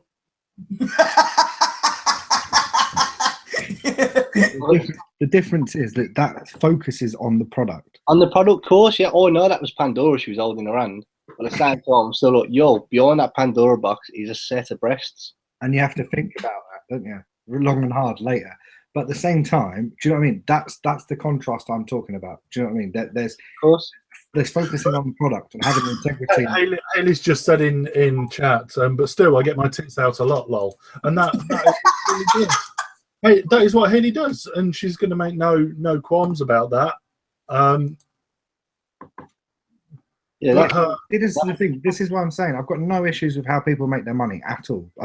It's none of my fucking business. What I'm saying is, when it comes down to vape advertising, the product loses its integrity when it's done incorrect, like a fucking sweatshop. Do you know what I mean? Of course, products done. Hailey B. Well, yeah. What she says, she gets her tits out a lot. Yeah. Well, she doesn't do that repping a brand. Obviously, no, she doesn't. She doesn't do that repping a brand. She keeps her tits away for repping the brand. Well, there you go then. So you can't. If she wants to get her tits out, then crack on. But if what she's doing, like you just showed you on the Instagram, that's perfectly fine, I think. Yeah, that's the sort of vape modeling I agree with. Okay, I'm gonna put an endless mod behind my penis, and you just see my nutsacks swinging either side of it. Need to go get my charger. That's tasteful. That's absolutely tasteful. I've got no issue with that. Would you like that picture? No, I'm good, thanks. But what worrying me is Chris has hidden his video. He better not be. He better not be. But if Hailey B had her tits out with a mod in between them, everyone would like it. No, I think they got shot down on my prediction. It's just for me. It's basically repping a product that somebody loves and a vape model that sticks to the same product. I don't like to see mix and match of sort of. Yeah, no, of course, yeah. If you're sticking to the same thing and you're selling what you love, don't get me wrong. I love a pair of tits, but at the same time, it's like if Hailey B is like, you can't put her like in the Pandora Blue category. What she does in her spare time is entirely up to her, and there's nobody can tell her what she can do and what she can't if she gets her tits out. But you're totally right by Pandora Blue and Hailey. Hailey's repping something what she's generally sponsored by, okay? She probably uses it. But Pandora Blue, well, fucking, you could send her a bottle of piss and pay her for 100 quid. You know what, Stu? Before Hailey was invited on the team, before she was put on the team, she actually bought the products. Yeah. Well, there's integrity there. Do you know what I mean? It's just for what it's not about what they do for the money. The money's irrelevant. Okay, JB. So when we was at Expo, I've never met you from Adam. Yeah. You give me the Pandora box. You very kindly give me a Pandora box. In your head, was you thinking, I'm just going to give him that because he's a nice guy, or was you thinking, oh, it'd be all right if he fucking hand checks that or does a picture of that? Do you want the honest answer? Yeah, go for it, man. You kind Until we got to the evolution stand and Burr said, oh, for fuck's sake, Stu, what do you want? I didn't have a fucking clue who you were, mate. I knew who you were, but in person, I didn't recognise who it was. And the reason I gave it to you is because I actually promised that box to someone else, and I'd feel like a cunt telling that person I'd sold their box.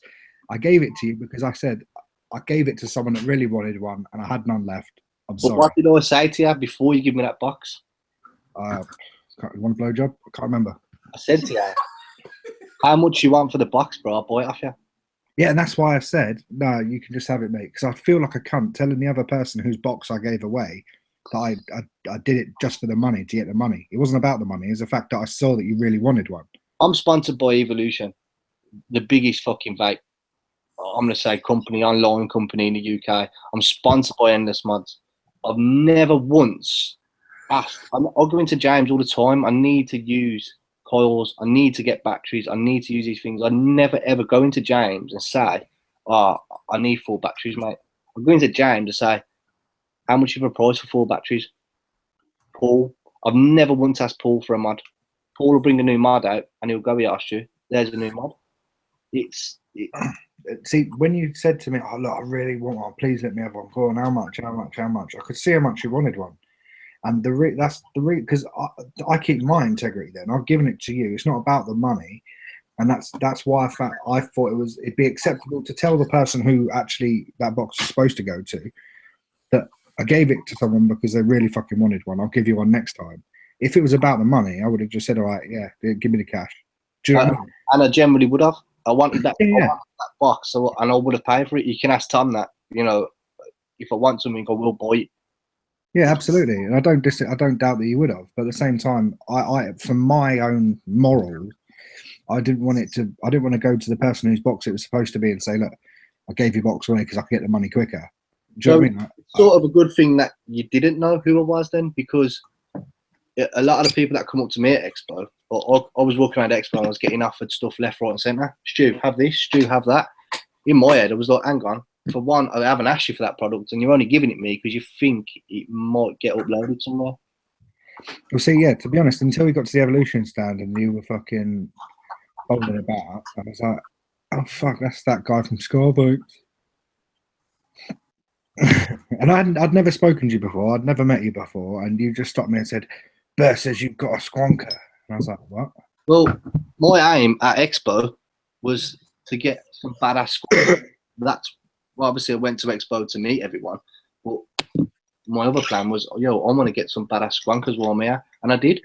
I got a suicide squonker, what I paid for, you know, and I come across Burr with this plastic in his hand, and I was like, wow, where'd you get that from? He said, some guy, you know, obviously he said your name, but I don't know you. When you're standing next to me, the first thing he said to you was like, you're the guy with the plastic mods. How much are they?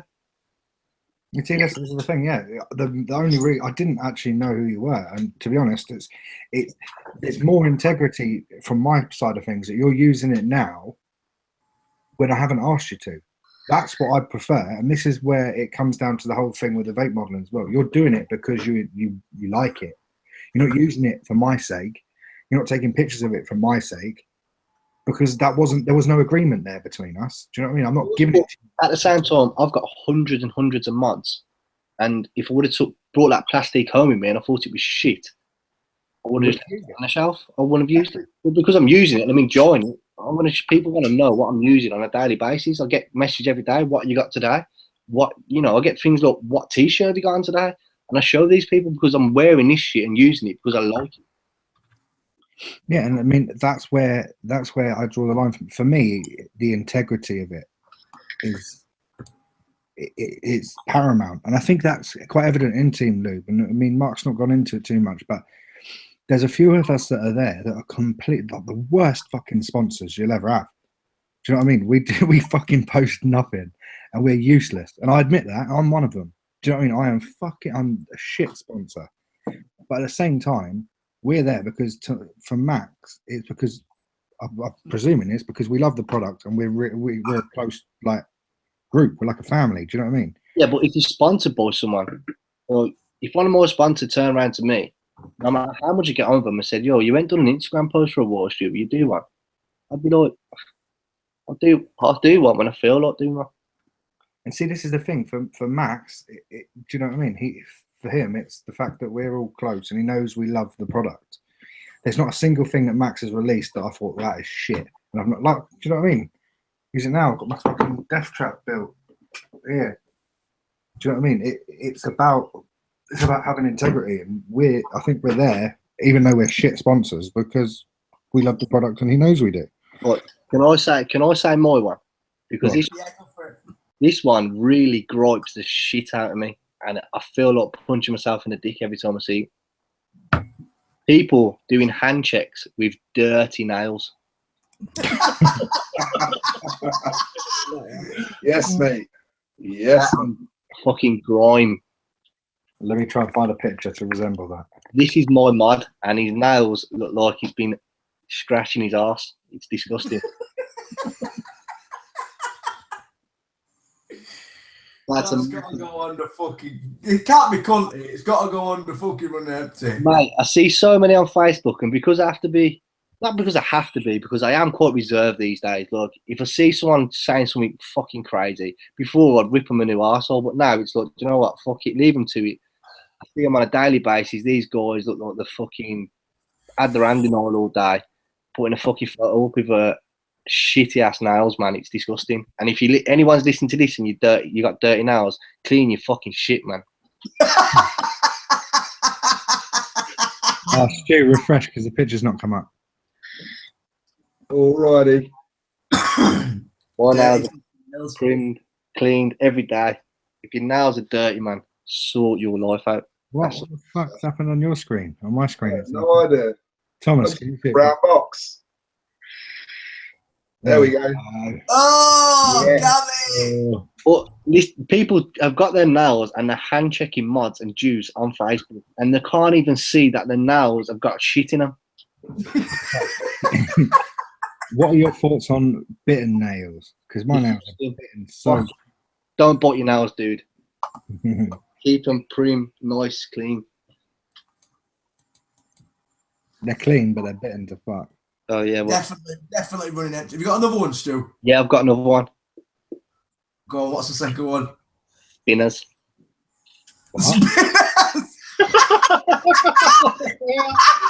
I'm literally sat here flicking.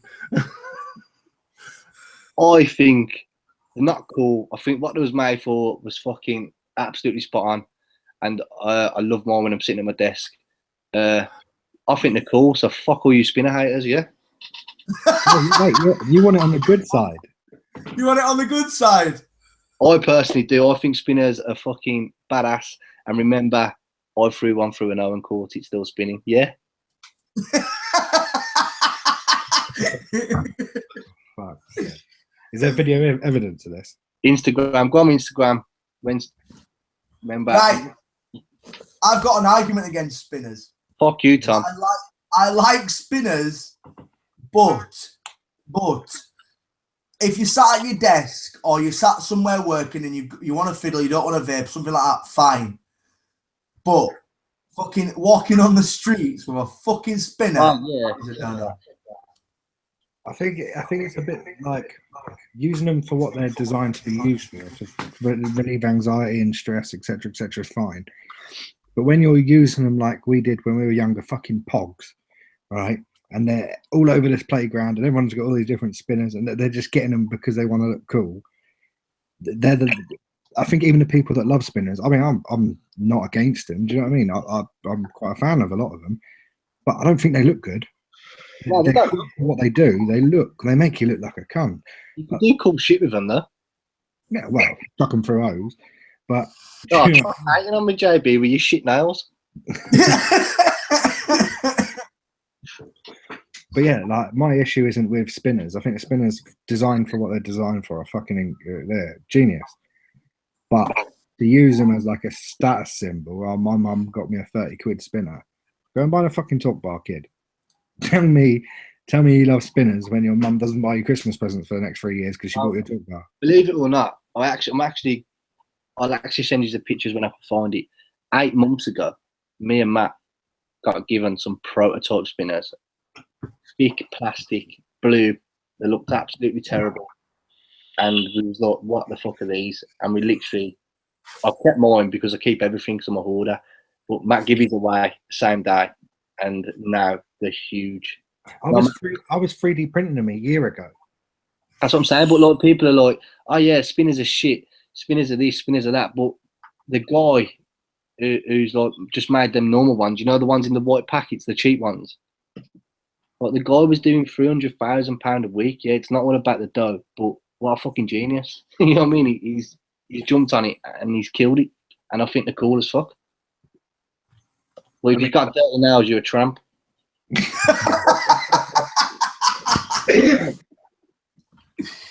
Mark, have you got anything this week? I've got 2. Oh, I nearly dropped it on there. Bear with. My first.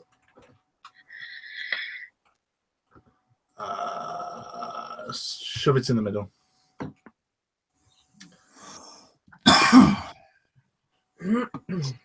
Has it appeared? Come on. Where did spinners go and dirty nails? Spinners are on pretty good and running empty dirty nails. Right, my first is. Can you refresh, please, Stu? Yeah, refreshing. Thank you. My first is tobacco e-liquid juice. Fully fucking charged.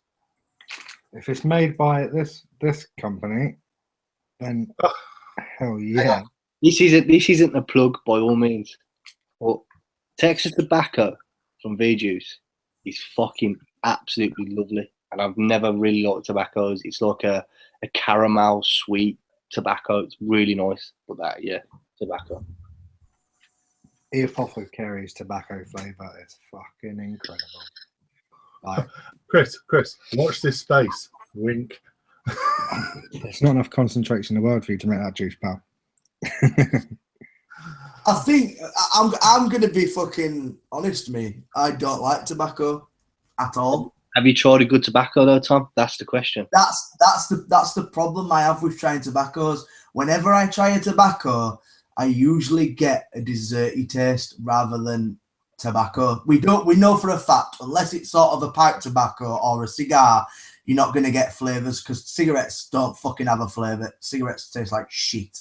Let's just be honest. They don't have a fucking flavor. Unless for me, Boss Reserve, Cutwood, that was a banging juice, man. They're just, for me, a tobacco juice, to represent a tobacco has to be dark and rich. And that's how a lot of them have come across as a heavy flavour. Is that how you like your men, Tom? Dark and rich, yes, please. No, but that's what my representative of a tobacco, because let's be realistic, you cannot get something that tastes like a fag. Right. You need to go out. You need to go out and try Nectar Door. Oh, I was going to. Yeah, but now you've said that, Tom, I totally agree with you, because tobacco flavours don't taste like tobacco. Have we agreed that tobacco flavours are fucking amazing yet? No, we're still having a debate on it. The fact is that people, because I can see now a massive full circle in vaping. When we first started, what's what we wanted. We wanted something to taste like Lambert and Butler, something to taste like Sterling, something to taste like Marlboro, whatever. And there is juices out there that claim to taste like a cigarette. I'm sorry, but there's nothing that tastes like a cigarette. So the closest you get into it is a dark, woody, rich flavour. True. It's like with vaping as a whole, though. I mean, once you started cloud chasing, Thomas, tell me you ever thought you'd be going back to mouth to lung? No, I didn't. And that's all I fucking use on a day-to-day basis. My missus that sat at the side of me is just, she very much dislikes tobacco. She says the closest to a tobacco is a dry hit. True, I'm very much up in the air about it. I haven't personally tried anything that I'd gone, fucking hell, that tastes really good. Oliver's Twist is another one that's banging to me. From Perino. Nectar Door is incredible. Nectar Door, no, Rope cut. What? Is the rope cut one that's got like is it the tobacco like coconut? Yeah, that's one of the rope cut ones. It's fucking amazing. That's what I mean. It's a good juice, but it's also the coconut in there. Well, to me, a cigarette don't taste like coconut. So it's got to have some of a flavour in there to enhance the richness. Like a lot of juices also that are supposedly tobacco taste like caramel. I'll tell you what, some of the better ones that I've tried, I don't know if any of you have tried V-Juice from Adrian Fitzpatrick. He uses some naturally extracted tobacco flavourings, and they are very, very, very good. I've not tried it, but I mean, I think smoking, you only really enjoy it when you go back and look at how bad it tastes. Like if you have a cigarette now, you realise how bad it was, and you don't miss it. But when you're smoking, it's the chemical taste and the chemical smell from cigarettes. Yeah, it's other things, isn't it? It's not the flavor. You won't go for a cig for the flavour of it. Yeah, exactly. And this is why it's a bit of a double-edged sword, because no one likes the taste of smoking. But when you smoke pipe tobacco, which obviously a lot of e-liquids are designed to taste like, it's an enjoyable flavour. I like a cigar every now and then. Yeah. Don't get Tom started with cigars. Should I go for freaking awesome on that, or? Yeah, I've not had it, so I'm outvoted. So you guys can agree with it. My next one. My next one. I'm gonna dump it in. Let's go freaking awesome for now. It's uploading. There we go. Can you refresh? Oh, there we go. It's there. Vape Fest. Oh yes, my baby. I'm excited. I cannot fucking wait for Fest. I'm not excited about it. Because Vape Fest ain't what it used to. Are you going, Stuart? Who, me? Yeah. I'm gonna go, but Vape Fest isn't what it used to be. It's I didn't enjoy the last Vape Fest, I'm not gonna lie. Ooh, controversy. You see, I really enjoy Vape Fest. I think Vape Fest, you know, for us, it's a real good social, good opportunity to catch up. Don't take this in the wrong way, but it's less of the clouds, bro, more of the more mature side of vaping. Is that fair to say? No, it's the community. Like Mark, last year we were sat at fucking at Fest, and we just sat there having a chat after the end of the days and just having a relax. And it's more for me, community side of shit. Yeah, I never done that side. I had a look round and went on. Well, that's what you need to do this year, because this is my 5th year. This is going to be my 5th year at Fest, and for me, I've just seen it grow and grow and grow. And every time, it's just about community. And what it is, at the end of the day, is yes, it is still used for vendors and people to go pick up product, and people to promote. But majority of the time, it's about after everything's gone down, and it's there for everybody to sort of, I wouldn't say necessarily fucking get together and sort of give each other information and whatnot. It's literally just to let your fucking hair down, and at the end of the day, just to chill out. Yeah. And it's a lot different to big shows. Fest for me is it's like the annual social, isn't it? Yeah. An event. It's just where we all get together and like everyone's just relaxed. Everyone's got time, you know. Well, maybe this time I will. I think the thing is with Vape Fest as well, at Expo and stuff, you're all in different hotels all over the fucking city. You've all got things planned each night, whereas there's nothing to do at Expo apart from spend time with people, have a campfire, and have a finger bang in the tent. So Stuart's definitely in. you get more of a sense of community with it because you're actually spending a lot of time with people. Do you know what I mean? Every time you go to bed at stupid o'clock, you get up stupidly early, you share a pack of bacon that day was brought, and then do you know what I mean? There's a lot more of a sense of community in Vape Fest than there is at Expo and stuff. I didn't see that side because obviously I didn't know that side existed in Vape Fest because I only went to one and I will look round and went. So take a tent, Stu. Spend the weekend. Honestly, is the showers about there? Yes, there is a shower block. Yeah. Can't wake up with dirty fingernails, man. No, I think definitely the thing for Fest, and we just bang on about it, and we all love the community side of it with Expo and stuff like that, and we do get to see people that we haven't seen for months. But at Fest, you spend a lot more time with them people you haven't seen because you're not going back to a hotel and trying to find somewhere to go for dinner. You're literally going back to the fucking tent and just having a few beers and having a conversation. VG Wrestling for the win. VG Wrestling. There is one thing you need to watch out for at Vape Fest that doesn't happen at Expo. There is a strong possibility you might wake up with a condom hanging out your ass. Well, if there's any millionaires there, you fucking will have a sore ass, not a condom hanging out. Right, who have we got left? Because I've just realised it's 10 o'clock. And I've just got a quick one to put on. It ain't going to take as long to talk about. Look at them fucking fingernails every time it goes on the screen, man. Try this again. Do you know I haven't eaten today? I Too have. busy, mate? I have 12 times. I haven't eaten one thing today. And I was in work at 6 o'clock this morning. Got to stay slim for your billboard photos. Fuck you. There we go. There's mine. Where? Start it off in the middle and I'm going to see where it ends. Ideal Home Show. Right, it's not just about the Ideal Home Show. Obviously, it is a shout out to the Ideal Home Show because they're kind of our neighbours, you know, they sort of do the same thing that we do.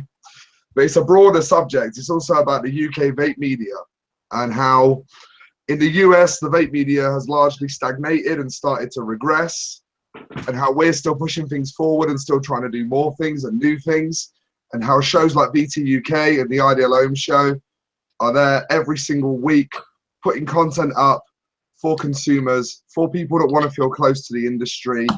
And to me, I think this is one of the biggest parts of the industry. And, you know, like, I've got a lot of love for the vape media And that doesn't mean necessarily YouTube reviewers or bloggers or people like that, but the people that actually come together and they do something like this. You know, the guys at the Ideal Home Show, I have a lot of respect for them.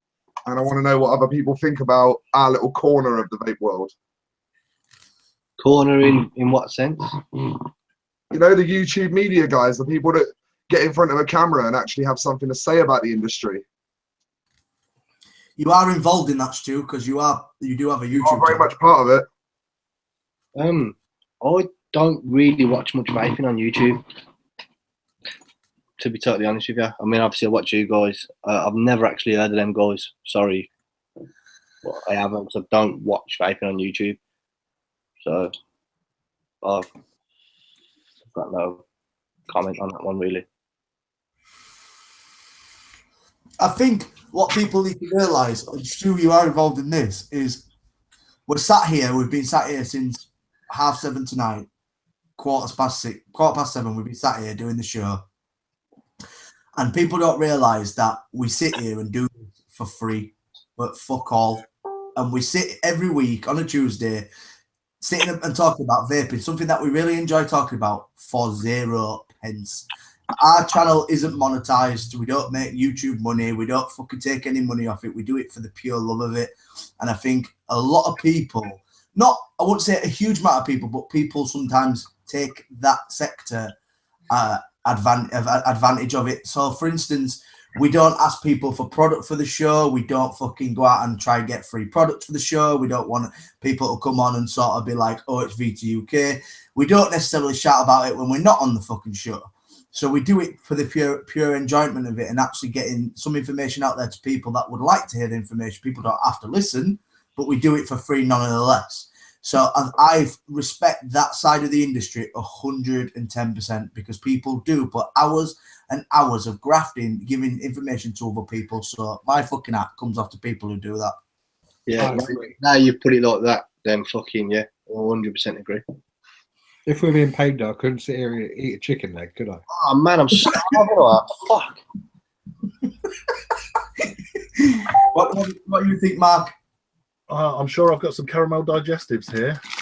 Oh no, think about the No, for instance, I'm going to say it. Mark has been out today, but taking a day off, and then he's come straight in from wherever he came, looked on his computer, not sat down with his family, and he sat for fucking majority of the night, sat talking with us about vaping. If that's not taking time out of his fucking life to give somebody a free fucking information, then what more can you fucking do? This is the point as well, isn't it? Is, you know, the people that make up the UK vape media, these people that we're talking about right now, they are business owners, they are family people, they are, you know, working in full-time jobs, people that sometimes work in more than one full-time job, and they give their time up not because they want money or because they want free shit or because they want fame or because they want recognition. They give their time up because they love what they're doing and it means something to them to be able to sit in front of that computer for 2+ hours once a week and say their piece to the internet. 100%. Press anyone that does this, you know. But I want to know where we put them. Fully charged. I can't move them. Yeah, I can. Yeah, I can. There we go. So iOS and the rest of the UK vape media fully charged. Fully charged. Why didn't you use our logo? I wanted to give the iOS boys a little nod. You know what I mean? They're in the chat here every week watching us. You know, we don't watch them every single week. We watch them when we can, but there's always one of them in our chat. Speak for yourself. I watch their show every week. I watch it a lot of weeks, but I don't watch it every week. Do you not? Oh, you let them. I watch it every What week. a wanker. Shut up, Tom. Right. When's the last fucking iOS you watched? When I were on it, probably. Yeah. Anyway, it's fucking 6 minutes past 10. I think it's time we give up. I want to give a massive thanks for Stuart for coming in and taking his time out to sit with us. Stu, would you like to plug yourself? Tell people where you can go follow you, where they can go see what you do. Tell people where they can go. Yeah, thank you for having me to all you guys at first. Well, firstly, thank you for having me on. You can follow me on Instagram, Stew_Vapes. I've got a Facebook page, Stew Vapes. And obviously, go and check out Endless, V-Juice, Evolution, all them boys. And thanks, man. Thank you very much. This week's show was sponsored by this chicken leg. Right, guys, funny hand thing, and let's get the fuck out of here. All right, peace. Have a good week, guys. See you next week. Woo!